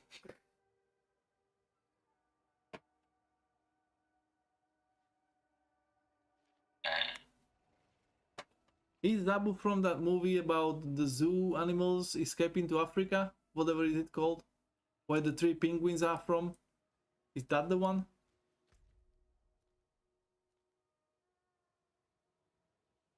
Oh, that's kind of close. Let's go there. Zabu Mafu? What the fuck? Okay, I have no idea what you're talking about then. I actually haven't seen a good animated movie in a while. Are they still making them? Because I've seen some cringe ones that I couldn't even finish, or some of them that look just kind of too childish, you know, like before there would be movies like Shrek where adults can watch it with their kids and everybody would find something, you know, like kids would have a great story, but the adults would find something funny there as well. So, you know, like a little nod to the parents. And those movies were great, but nowadays it feels like the movies are just, these animated movies are just becoming either too childish or not really for kids, not even that funny. I don't know, it just didn't feel, it just feels like that era of Shreks and monsters is gone. It was an animal show shown in the US when I was growing up. Ah, okay, so that's why I don't get it. That's why I don't get it. Okay, thank you.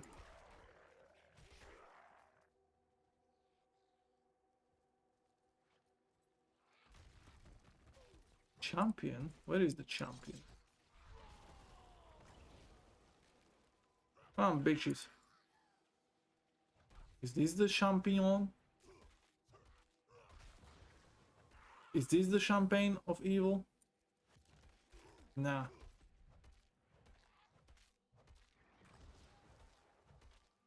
But now I have to find out what was the name of that lemur king from the movie. I have no idea what it's called. Yes, that's the one we wanted. And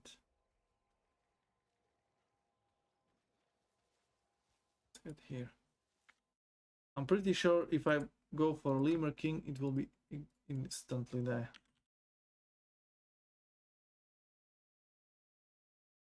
King Julian. There we go. Madagascar. Yes, that's the name. Madagascar. Not motherfucker. Madagascar.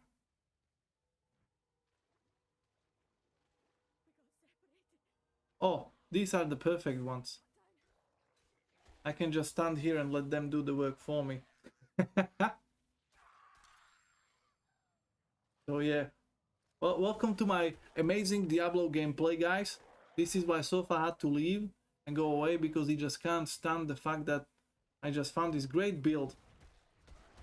Yeah, where I'm just standing around and I'm fine. Look, I can shout and be even finer. Madagascar. Oh shit, yes. Monkey, now I have to listen to it. Now after stream I will have to listen to the song, because actually I tried to look for his songs. You know, the guy who did the Eurobeat and everything. So to this day I'm not too sure if it's like one guy under different nicknames, because one is called like Manuel as the author, another song is from Eurobeat. So I'm not too sure if it's a Eurobeat was a band, and then which way he was the main guy, and then he went on his own as Manuel, or if it's like one of those people who are in like 20 bands, each of them has different name, but 15 of them is just him. Yeah, I'm not really sure.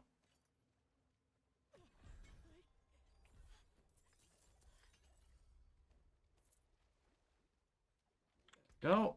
We can go over there. Oh, so Eurobeat is a genre. Oh, okay. And okay, cool. So I can just look for it, because like I'm not really into like techno and all that bullshit, but that Eurobeat, it had something. Like for me, for stuff to work, it needs to have a good melody and good music, and it has to have also a good, oh hello, like something interesting in it, you know. Like when I hear these modern songs, which I wouldn't even call music, because it literally just sound and some auto-tuned guy with his balls being stuck in a vice is trying to rap. It just all sounds the same to me. It's just like where's the art, where's the music, you know? And when you hear like those old songs where they actually used a couple of instruments, make it sound real good and everything, you know, that was a music, that was something good. But that Eurobeat, like Gas and running in the 90s and all that shit, it actually has some really cool tunes. So yes, the lyrics are horrendous, but that's most of the songs have horrendous lyrics. So I'm fine with that, especially if it's like pop, but I'm fine with that. But the music, it had something, you know. It's not my style of music, but it has something, so I'm good with that. What am I looking for? Build. I think we are at, oh, finally a crossroad here, and then we go for these two for strength. It's a fucking travesty that Eurovision lacks Eurobeat. Oh shit, yes. Why? I think Eurovision should only have Eurobeat, right? But okay, is Eurovision a big thing in your country? Justice for Netherlands. Oh yes, I think Netherlands needs to go in with the scooter song. Oh, that would be beautiful. I would vote for it. Like, personally, I think Eurovision is absolutely retarded thing and it shouldn't even exist. It's cringe as fuck. Seriously, it's just such fucking cringe. It's horrendous. It's like, ugh. I don't understand how people can watch it unless they are really looking for the cringe and somehow they get off of that, but ugh. Nah, thank you.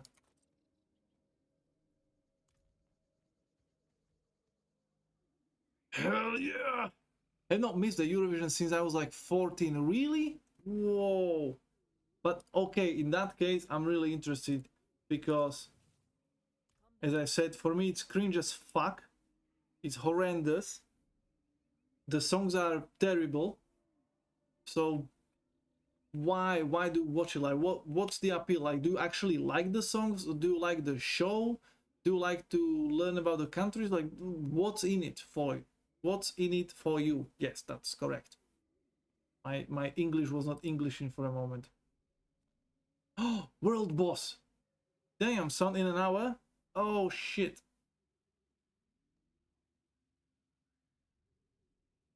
In 50 minutes? Okay, maybe we can do the world boss. Okay, maybe we can do the world boss. That would be 5 grim favors. That would be enough.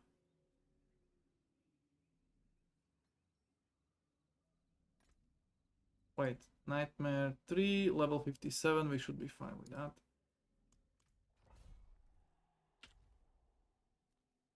Again, this one? Oh, fuck's sake. I think we already been there. Yeah.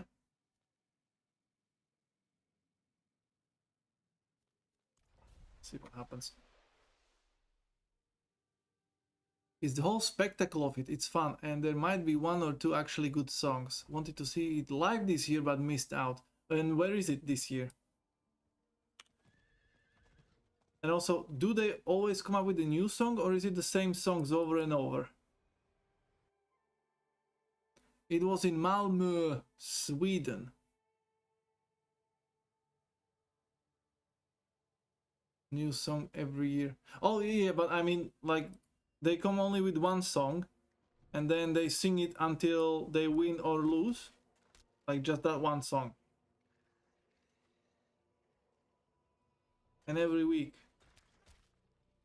While you have that song in the radio, as well as on your... Oh my god, I will get so sick and tired of it, I guess.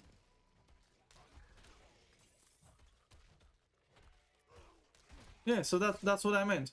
So they come in with 1 song and they play that 1 song on in every episode. And do they have to do at least something different? Or is it literally just the same song over and over every day?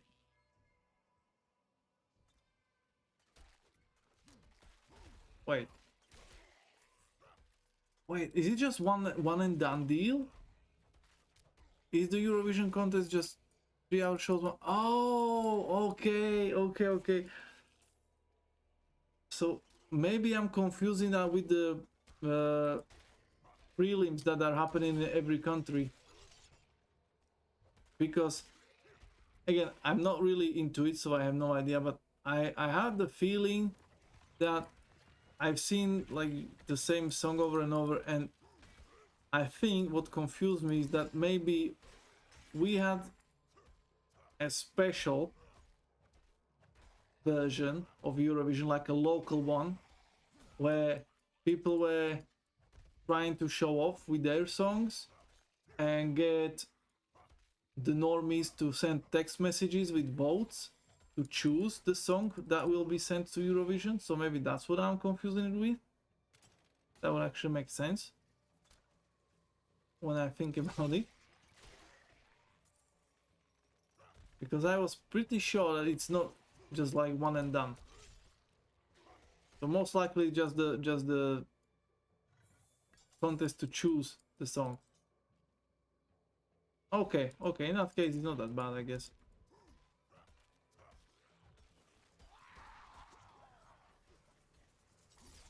But the songs, like, I couldn't. Oh yeah, every country does their own thing for choosing. Okay, so maybe that's what I remember. Some just pick at random from a jury. Oh, can you imagine?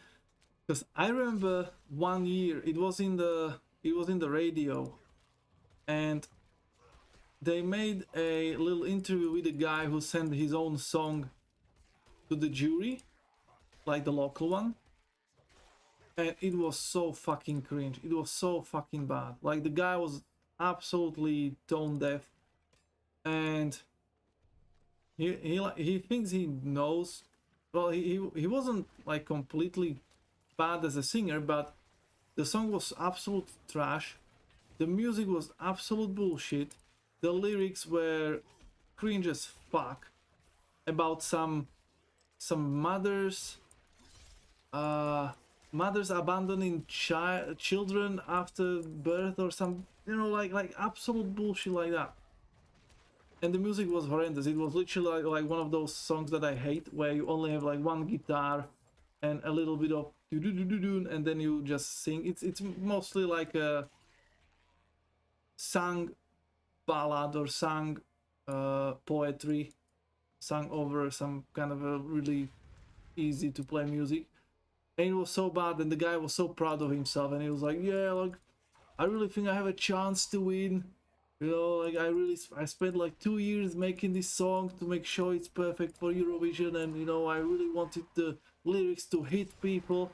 And I'm like, you fucking moron.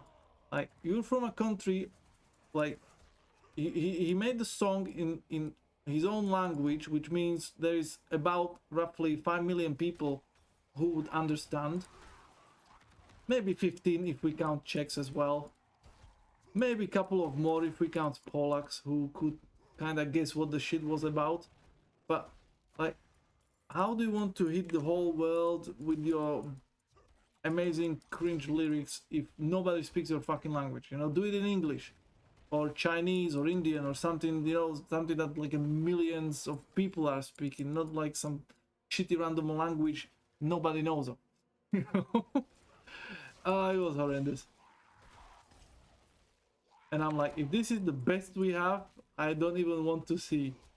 I don't want to see that international, wow, what's the word? International Faux.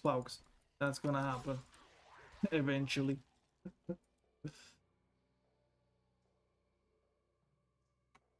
I've been listening to Anya Namil Bread on repeat for the past 2 days. Fucking valid. I am intrigued to search for it, but at the same time, Anya Namil Bread doesn't sound like a good song.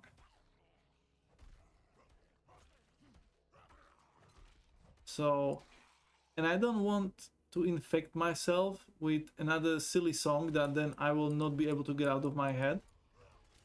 It's an experience. Okay, but if it's one of those that gets stuck in your head, then I don't want it. And really catchy. Okay, I'm not gonna look for it, because then I will have to be angry at you. Because obviously I wouldn't blame myself, okay? Like, that's the first rule of blame. Never blame yourself for anything you do, even if you fucked up. So obviously I cannot blame myself for being nosy and googling it up. I will have to then go after you for recommending me this fucking song that got stuck in my head. And yeah, so I'm opting out, like from a email subscription. I'm opting out.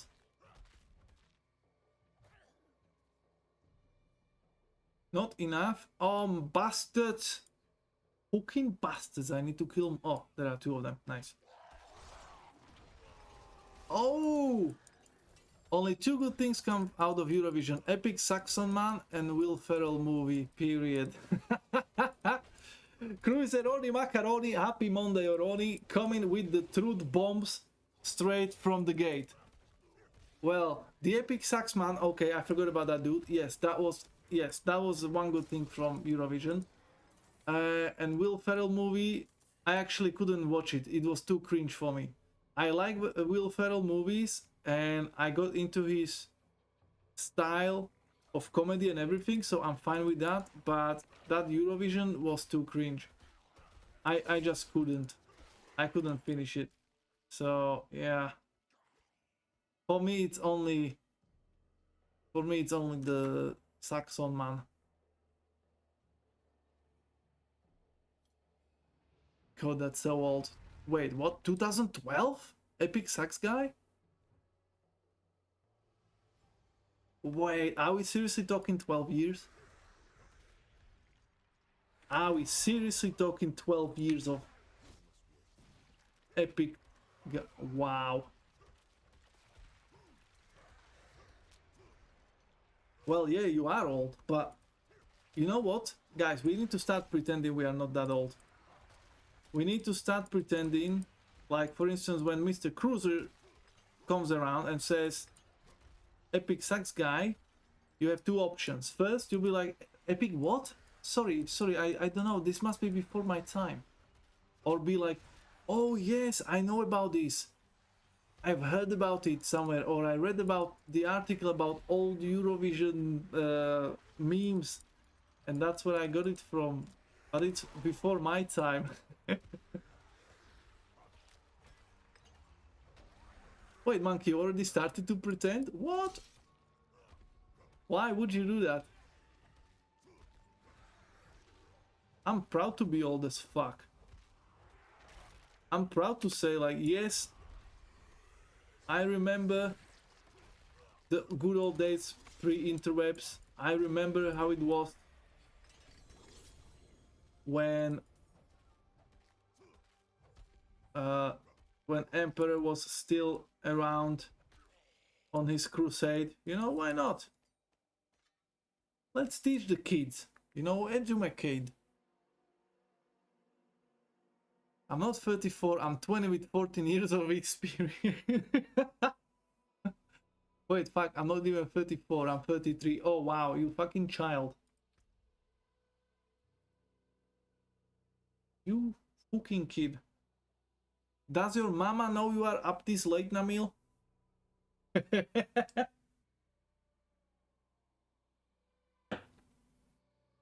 Wow. 33-year-old children just scuttling around the Twitches. Wow. I'm actually surprised. I'm surprised. But good for you, I guess. I don't know, with the age, it's kind of weird because at one end, you're too young for everything. Now, I think it's the best time to be around because you are old enough to be taken seriously if needed. You are still young enough to do some bullshit and not, you know, ruin your whole life or whatever. But at the same time, you are approaching that age where people start treating you differently. So I don't know, I'm kind of looking forward to it, you know, just to see what happens, how it will be. And obviously the retirement. Oh my Emperors, holy balls. The retirement. The moment you wake up and you don't have to do fucking shit because you've done enough. The life. I'm still eating the mistakes of my teens and 20s. Oh, I am kind of past that, I think. Aren't we all? As Mr. Grumpy Monkey says. I don't know. Depends what you, because don't dwell on some bullshit stuff, some bullshit mistake, because the shit happens, you know, like you're always gonna make some mistakes. And some are big, some are small. I think I finished the biggest bullshits of my life. So now I'm only eating through like little things. But at the same time, that's why, for instance, I started to look into health, because I never took care of myself. I never went to the doctors. I never went for the checkups. I never ate properly or anything. So, you know, that's why I started to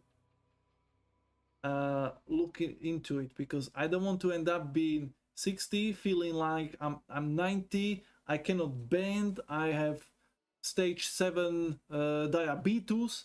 I have, I don't know what, arthritis. My limbs are like this because I never did anything, you know, have it checked or whatever. So yeah, but other than that, I think I'm okay.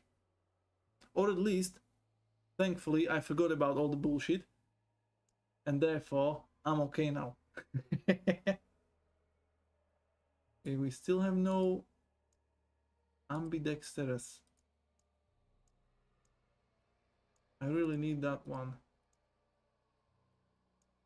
Oh, there it is. Oh, yes, bitch. Perfecto. This is our main one that we actually need right now. Beautiful. It wasn't even that hard. I'm so happy about that. Getting popcorn. Cruiser, you get your book and learn something, okay? Don't you get popcorn.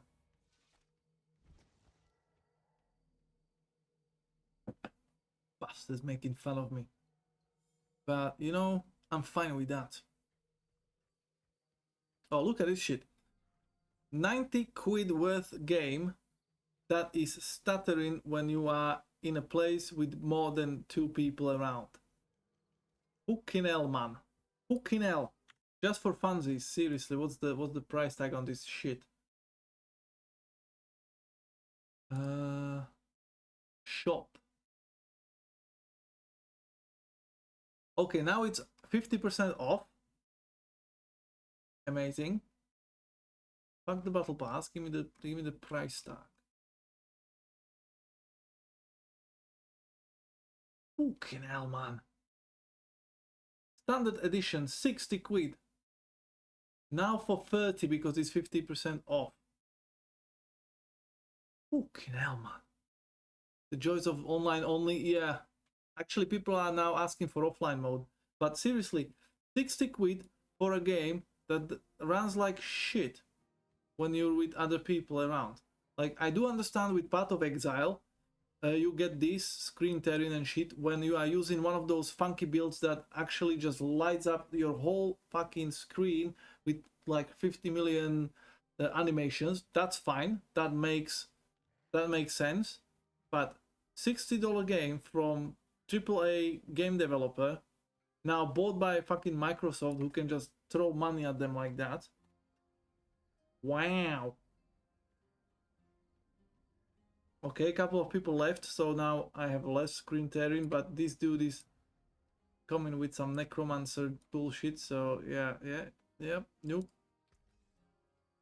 Wow. That's horrendous. So we need this, that.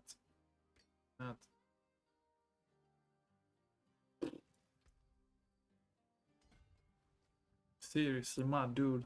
Those servers are screaming for help. Well, at least it's not crashing like with Diablo 3 when they started the season and everything. I think that was way worse.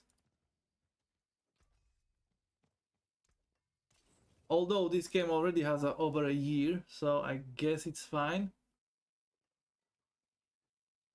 Look at all those idling idiots. Well, they don't have to be idling really, because so many times you just stand here looking for the map, thinking, okay, should I go for Helltide? Should I do these things? Or looking for where the world boss is spawning and when. Then you can go check your things that you are trying to get through. Then you may go look for the seasonal rewards just to see like, oh, how far am I?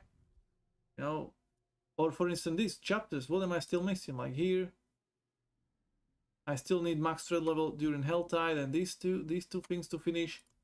You know, you have these things to tick. So you can really spend 15 minutes, and then obviously looking for your build. So you can just alt tab and look for a build or something. Or your mom just called and said dinner's ready, or you know, why didn't you take away the trash? Go now. And you start idling. So yeah, there are reasons. So I wouldn't say they are all idiots just standing there like idiots, because they may have a reason for standing around. Must min-max everything? Depends on your playstyle. Why are there so many menus? Because fuck you, that's why. Because why make it easy if you can make a map rewards, then you can have season, where you have battle pass, fucking seasonal journey, also seasonal blessings that you can unlock. Then you have the collections, where you have trials, which I have no idea what the fuck is that. Still not enough levels to do that. Then you have challenges, which is your achievements, which is pissing me off because it doesn't tell you where is it from. So I can't even check what I did from the summer, because okay, battle cry, use your shouts 500 times. I'm guessing that will be in barbarian class somewhere, but it's just so bad. You can't even check where is it, what is it. It doesn't even tell you what to do properly. It's just bad. And then you have Codex of Power, which they remade this season, where you have your aspects and tempering recipes. And then obviously you have your socials, your clans. I don't even have a clan, so I don't even know how it works. And obviously, give me more money, because you only paid 90 fucking pounds for this fucking game, so pay more, bastard. Add-ons. Oh, look, Bethesda's armor pack for $6.35. And you can buy platinum, cosmetics, and the options. Amazing, isn't it? So much nonsense. Is this how all ARPGs are? No, not really. Path of Exile is not as heavily oriented on money. Well, they are, because they are free to play, but it's not like this in your face. It's more about, you see somebody coming around with beautiful armor and you're like, oh fuck, I want to look like that. So you pay. Because in here, this is something I didn't realize until Sofa told me, that in Diablo you look cool. You have this all cool transmogs, and you could put some colors on it. And yes, I know I look like shit because it's a barbarian, so he needs to be yellow. But you can look really cool and use that forever. But in Path of Exile, if you are just wearing your normal stuff, you look like shit. You look like a fucking peasant, like a beggar. And if you want to look cool, you have to pay. So that's GGG's way how to get you to pay, because otherwise you look like shit. So that's the reason. But yeah, so it's not all ARPGs are like this. Oh, and Cruiser only says, how is Diablo 4? Did they change something with loot? Seen some promo when logging in StarCraft. Yes, they completely revamped the loot, although I don't know how it worked before, because I only started to play last season for a couple of weeks, and I only did the main storyline, which nicely you can skip in your next playthrough, which is awesome.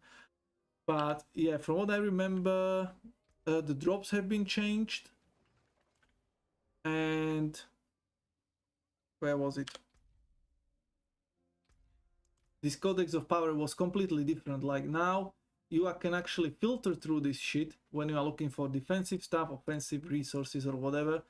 And these tempering recipes are new. This is a new thing. So when you are dismantling weapons, you can get these augments.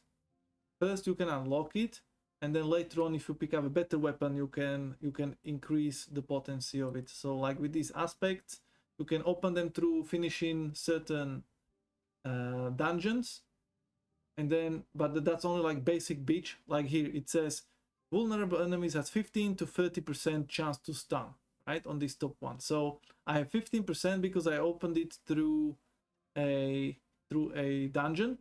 But later on, if I find a weapon that has aspect of anemia, that has potency of 17%, and I dismantle it, this will be increased to 17% permanently. So slowly you can kind of get your aspects as far as it's possible, like the maximum. Like this one is already 11 out of 16, so it's getting there. But yeah, apparently everybody is happy about it. Sofa, who's been playing since day one, says that it's the best update ever and the game is the best as it ever been. But I would take that with a grain of huge salt. I would actually take with the, not with a grain of salt, I will take it with the fucking whole, that big salty block that is used for animals in the winter to lick, because this game launched like shit. So obviously any upgrade is going to make it the best season ever.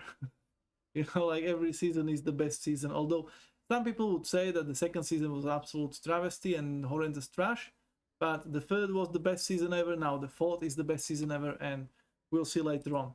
Although there is not much to do when it comes to end game, I'm afraid.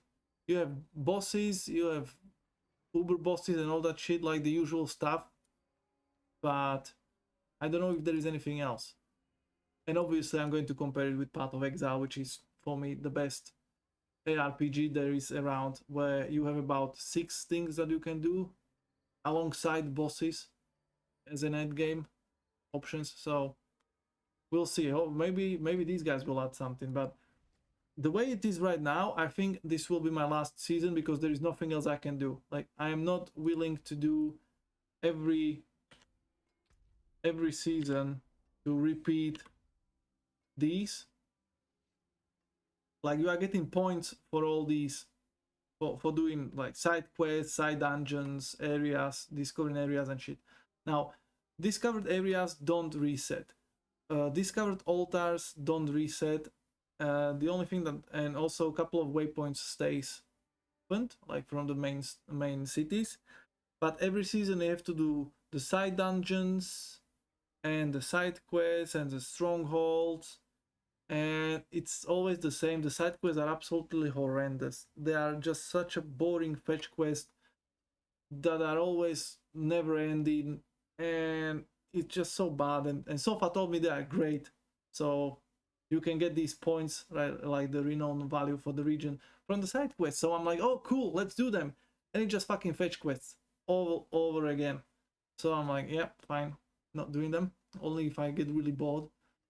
Or a couple of side quests are like, you just walk around some random place, click on a dead body, it gives you some blue item.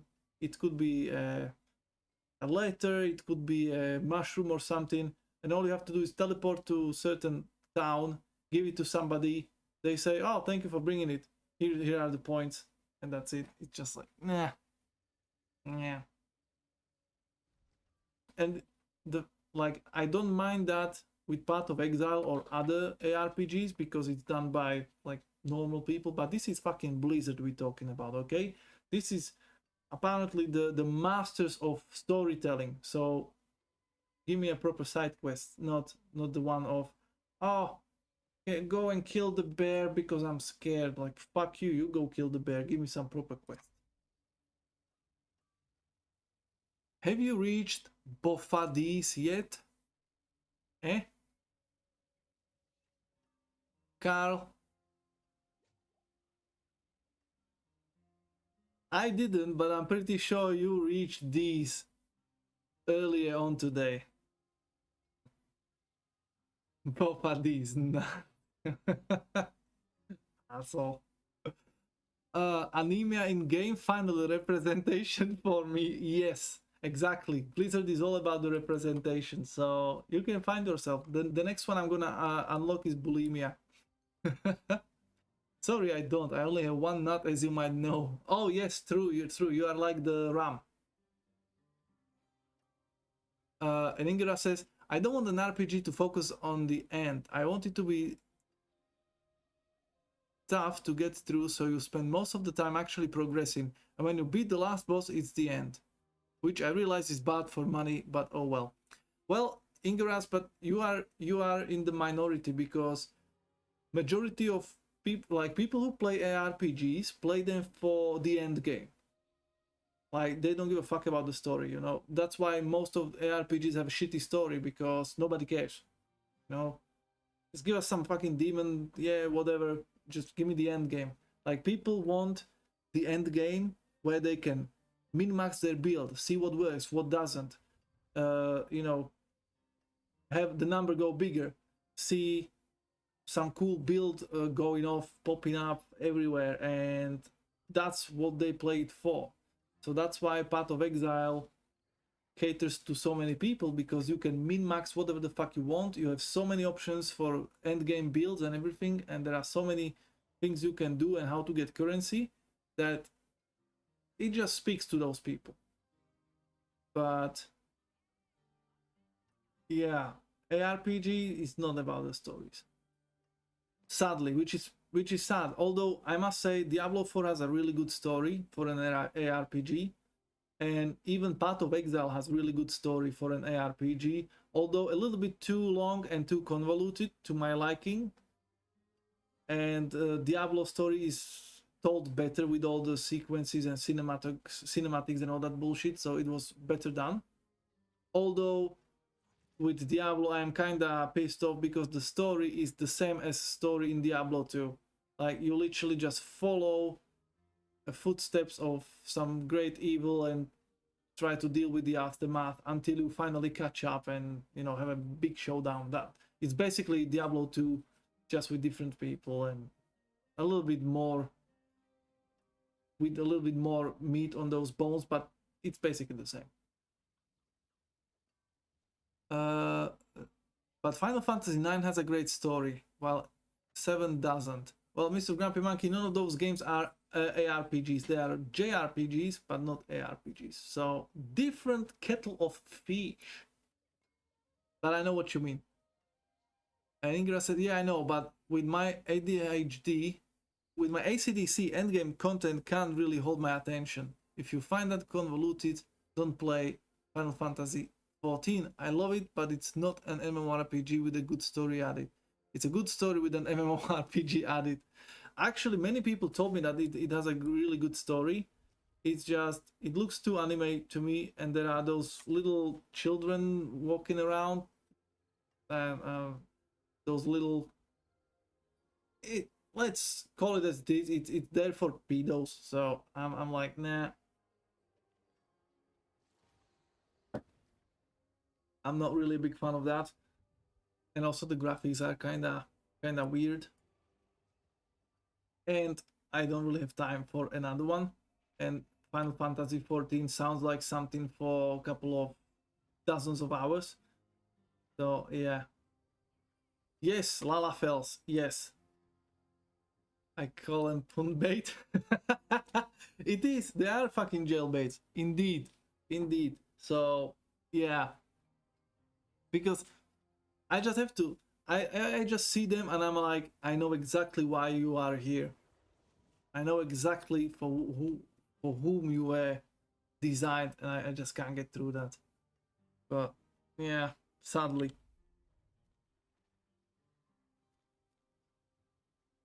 Region event in 3 minutes. That will give us 3 green favors. We have nothing, so yeah, we can do that. Oh, and I'm actually in the same time. Nice. So they're like chihuahuas? No, they are literally like small children, but officially they are adults, so, you know. Certain minority attracted people, you know, would find that very appealing. That they can have their cake and eat it too, so to speak. If you catch my drift, Mr. Grumpy Monkey. So yeah, that's my problem. That's why I don't really like watching anime, because it always has these fucking kids as protagonists. It's always a high school dude, and then he has some high school friends and everything, and they always look like adults. Sorry, the guys look like adults and the girls look like they are 12, but officially they are all 18. So I don't know why they are still in high school, but okay. And it's all just because they are officially 18, so it's okay to like them and buy a pillow with that girl on it, but they do look like they are fucking 12.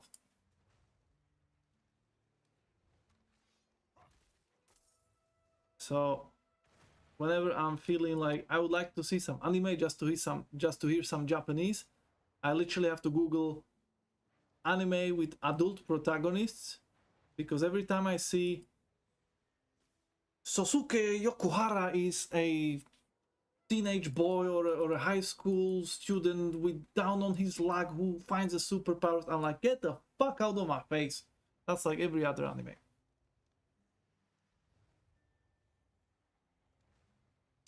And Ingras, have you tried Path of Exile? Because literally 10 fucking acts of story, I'm pretty sure you will really like that. And then you can just ignore the end game.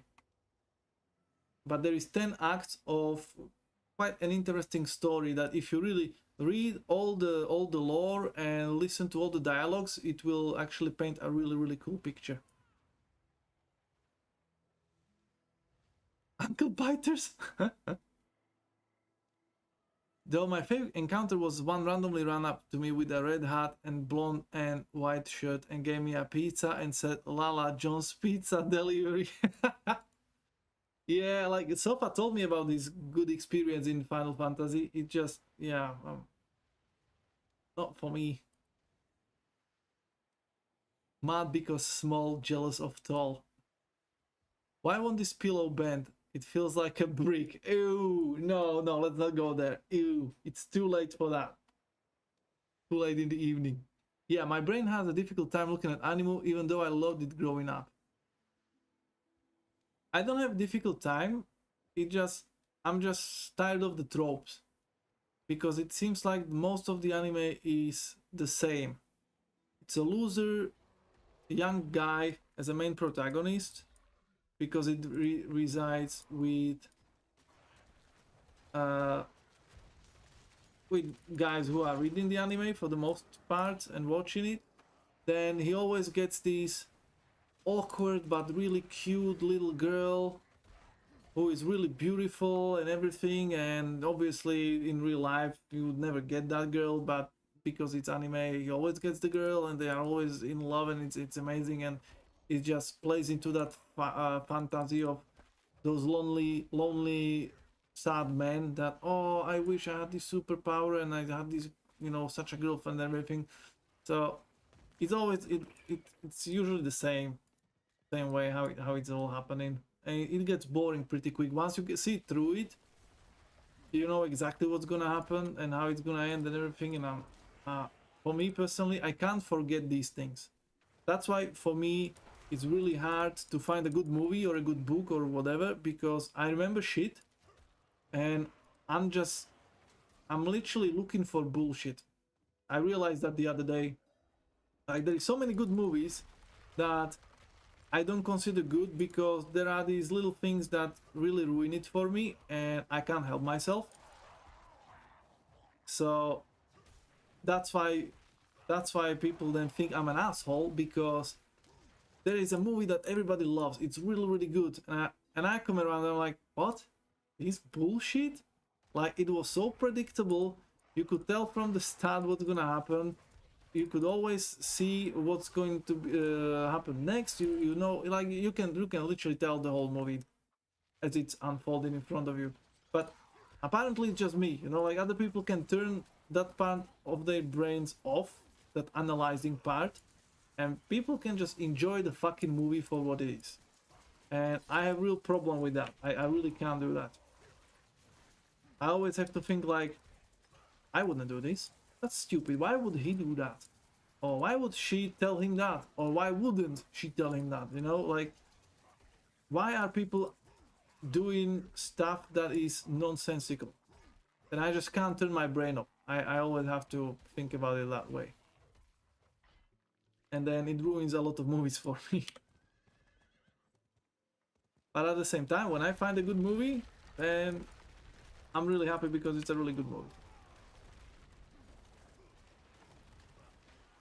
Ever since my girlfriend became an astronaut, we never spend time together anymore. She said she needs space. Wow. Ingeras, now you see what you were missing.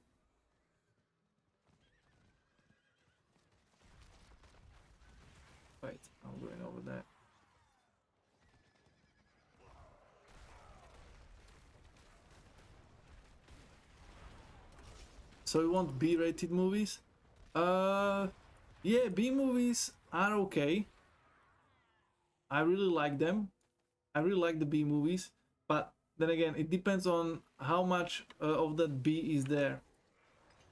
Because, like, I was watching The Beekeeper with Jason Statham, and it was such a bullshit movie. I really hated every single minute of it, but I wanted to finish it because I just didn't want to start another movie. So I thought I'm gonna finish this just to see if it's really as bad as I think it is, and it was. It was absolutely horrendous. Because, and the thing is that the moment, if the movie keeps bullshit at bay, I'm fine with that, you know. I'm okay with a little bit of bullshit. I can be like, yeah, okay, let's say he was unlucky, or let's say she had a brain fart, or whatever, you know. I'm fine with that. But the more stuff like that starts to happen, the more I start analyzing, and then it's a slippery slope that you cannot stop.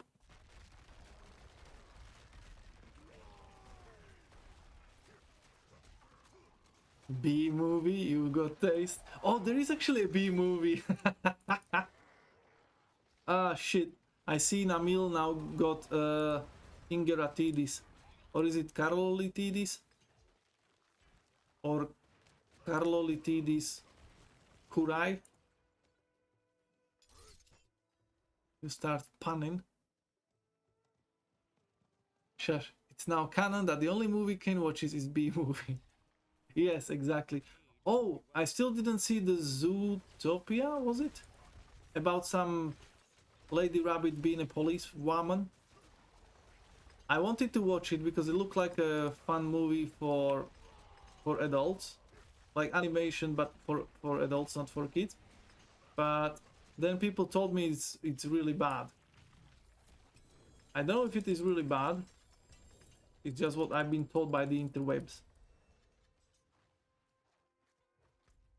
World boss, 10 minutes. 10 minutes, 10 minutes.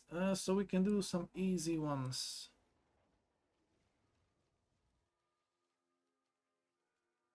I like these. I like these.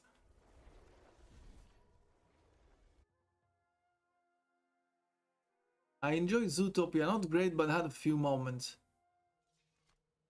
Wait, fish titties? Wait. Why are we talking about fish titties all of a sudden? Do you guys like fish dicks? That what we talking about? Because last time we spoke about Kanye West fashion, so you know. Yes, I enjoyed Zoophilia. I mean Zootopia. Yeah, zoophilia, fun for the whole family. Come here. Oh, wait, we have these available. We've got that. That's paid for. Nothing. Okay.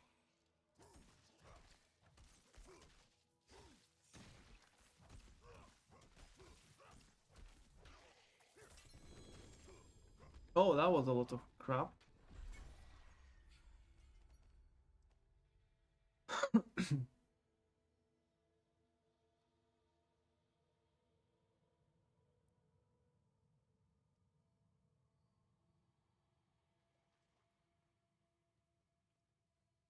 What is bab?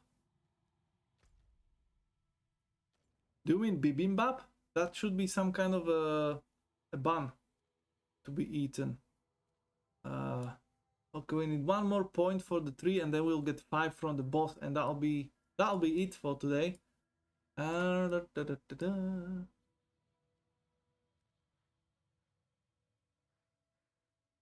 we have another seller? Ah, there we go.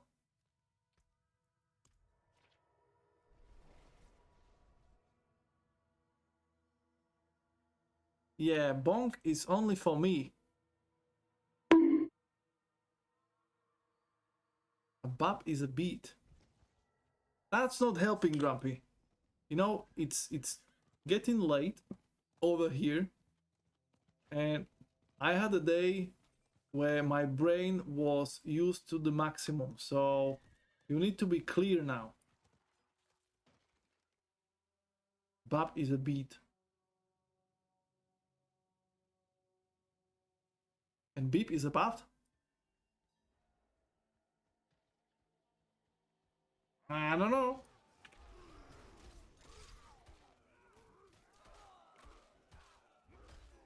That's why I'm doing this build. Because I don't have to think. You know, I don't have to press any buttons. I literally just stand here and let them kill themselves.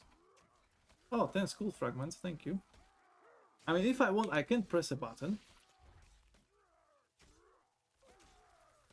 And make them vulnerable and maybe even shout every now and then to increase the damage. But I'm still looking for important items that are not coming, I think, until maybe World 4 or something. So for now I'm just trying to level up. Oh, this one is important.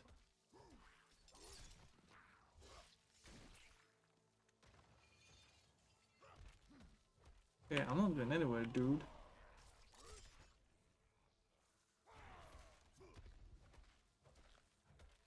Bonk. And now, in the map, world boss in 5 minutes. We still could do something, but I don't know what. So, you know what? Fuck it. Let's just go and have a chit chat.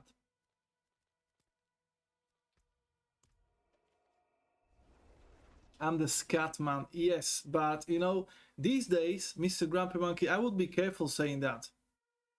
Because as Carl said, there's a fetish for everyone, and that's exactly where I was going. Because, you know, luckily you are with the boomers here. This is the boomer club, so we remember Scatman and everything, so you're safe. But say this somewhere else, like, I don't know, on Ninja's stream, or whatever the fuck kids are watching these days, and my dude, you'll be banned straight away.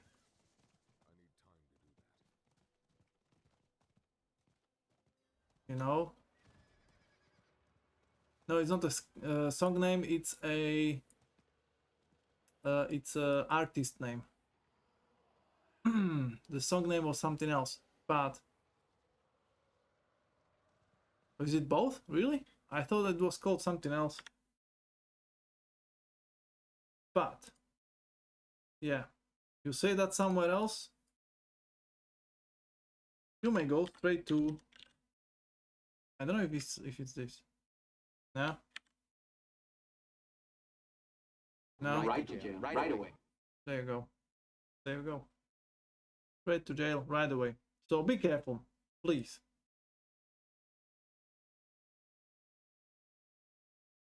Oh, and now I fucked up my layout. Damn, son. Never mind, I'll play with that later.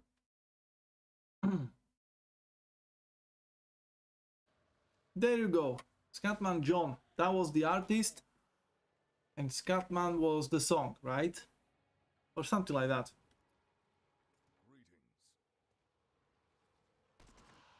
Okay, okay. You see? You see? We know shit. We know shit. Maybe old, but not that old. Although, to be fair, today I think I am the leader of the brain farting palooza. So I am not one to be talking. Anyway, guys, I'm going to give you, since we have still 2.5 minutes to wait for the boss to spawn, I'm going to give you a free useless knowledge. How about that? So you can also get something informational, because this stream is not only amazingly entertaining and fun, and that's why you are all here, not because I have your picks and I'm threatening you with publishing them unless you keep me here, keeping company here. But yeah, it's also educational channel where you can learn a lot of shit. So here it is. We are at injuries and illnesses. Free stuff is good, but stolen is better, so I'll steal the knowledge instead. Namil, not all free stuff is good, and I'll tell you why in a moment. Wow. The flu pandemic in 1918 killed more than 20 million people. But I think we knew that.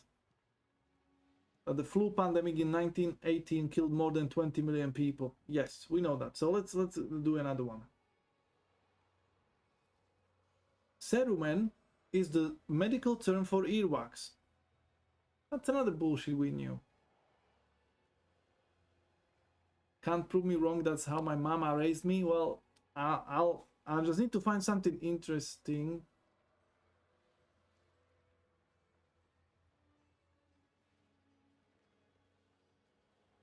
Oh, this is a good one. Guys, in 1992, 2,421 people checked into US emergency rooms with injuries involving houseplants. In 1992, 2,421 people checked into US emergency rooms with injuries involving houseplants. I'm guessing a lot of people was taking the go fuck yourself with a cactus literally. And now, Namil, back to you. Free stuff is good. What if I told you that STD is also free, usually? Is it good?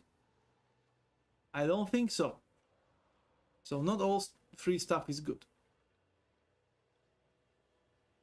Sometimes you get lonely and that cactus is looking more attractive by the second. Ew. Well, as they say, anything's a dildo if you are brave enough, but still, nah, thank you.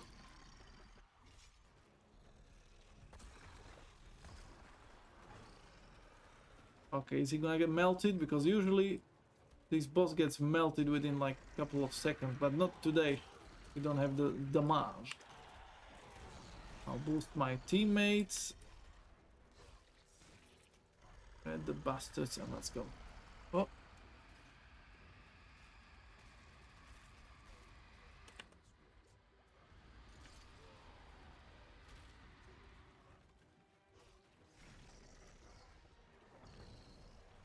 But it's a learning experience.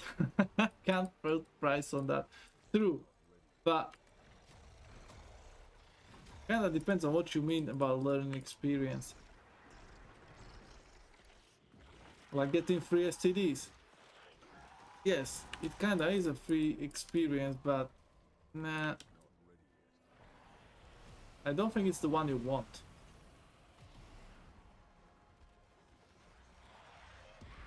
By the way, I never seen a different world boss except this dude. Interestingly enough.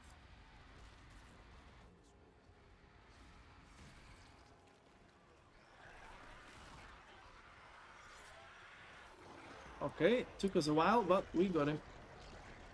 What the fuck, we got 15 minutes to kill him? Wow. Not even that hard.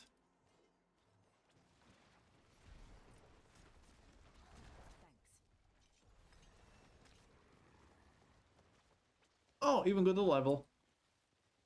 Nice. Thank you. Yeah, let's say thank you. And we need, let's check real quick. This one we are going. Oh, ambidextrous, nice.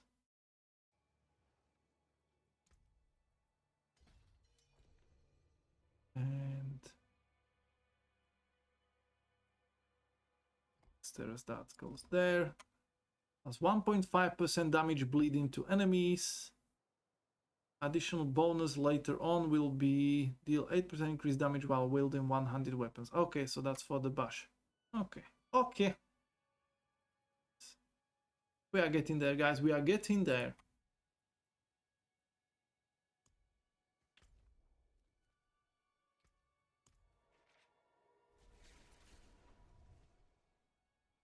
Well, it's not exactly fucking Disneyland, yes.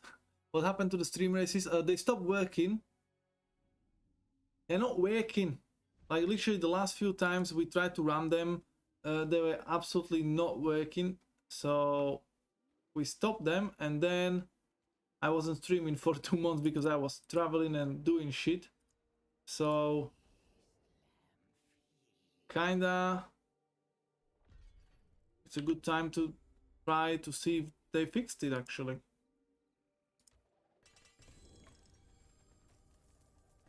So that's a good shout, Namil. Thank you. Well, today, not gonna try it, but I'm going to put that on my to-do list for the next stream. Or should... Oh, fuck it. Okay, let's do it. Let me just quickly check. What am I supposed to do here? Yellow one. And if we have anything that we can use.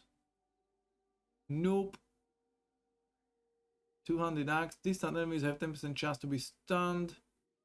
Stunned on enemies. It doesn't really matter. Extra damage is always nice. Whirlwind. We don't do whirlwind. Okay, so that's that. But I really like the stream races. It was so fun. Although it also depends on how many people are around, because if it's just 2 people racing, then it's kinda sad. So then I would always join, but I didn't want to win, because it's not for me to win that. So yeah. Anyway, let's try. Let's see what happens. How was I doing that? By the way, guys, can you see the extension for the stream races? I think it's on in my library. Yes, viewer game racing. So let's see if that works. We've played for 5 hours. So 5 hours and then it's gone.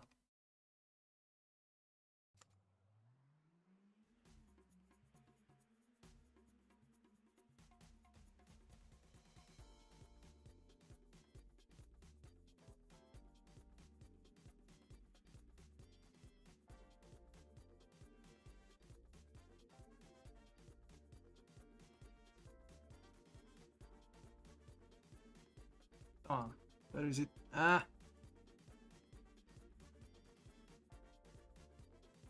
Go! Click here to enable. We're having trouble to find that site.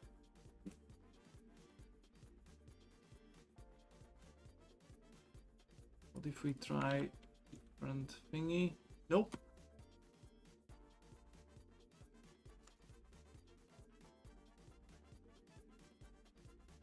Okay, I'm just gonna do one.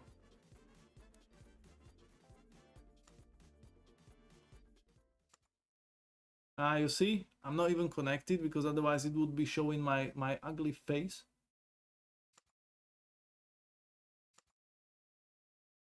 Re-authenticate.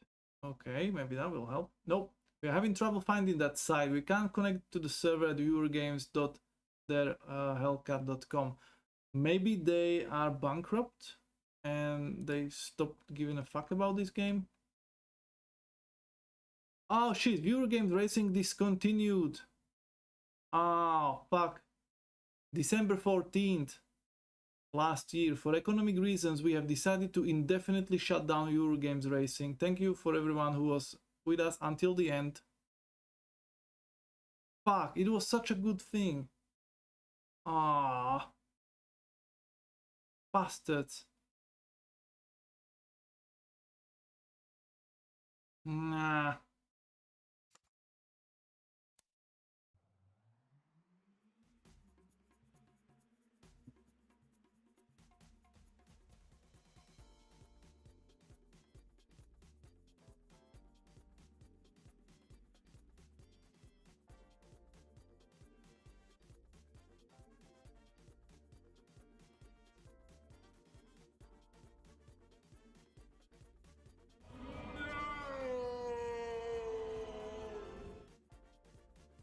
Trios. Time to reach out to your consumer rights people. Oh yes, exactly. Give me my money back for the game I had for free. Ah. But the music is awesome. I need to somehow download it from somewhere. So yeah, we're going back and we're going to sue whoever made Viewer Games Racing. And we're gonna tell them, Space Flower, you bastards, you gave me free shit and now you took it back. We want money. And then I'm going to do a class act lawsuit. I'm gonna win and I'm gonna get so much money that I can go full-time streaming. Ah, damn, son. I was really looking forward to. I hope they only had some issues. So, my dear battle brothers and sisters, it's time for us to find some new Viewer Games Racing phenomenon. So, if you know about any cool extension like this, let me know. I know there is this Stream Captain. I don't know if you guys remember it. It was all the rage a couple of years ago. It's basically one of those things where you just have your account and you just join the battle. You choose what kind of unit you want to send out, whether it's a priest or a knight or barbarian or whatever. And before the battle starts, there is a little timer, let's say 30 minutes. And within those 30 minutes, every 10 minutes, or depending on level, you can add, or is it just one per fight? I don't know, but you could add your unit. And then when the timer is gone, it's like an auto battle. There are some enemies, so you know which enemies are gonna fight, so you can choose what fighters to send out. And then if you win, we all win something, some, you know, like in-game skins and bullshit, and then you progress. So if you want to try that, we can try that.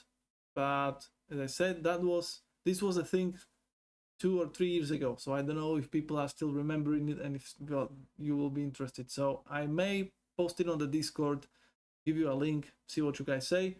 I'll try to look for some other Twitch games that we can do. We still have that Kokuro thingy that didn't properly work, or at least we didn't know how it works.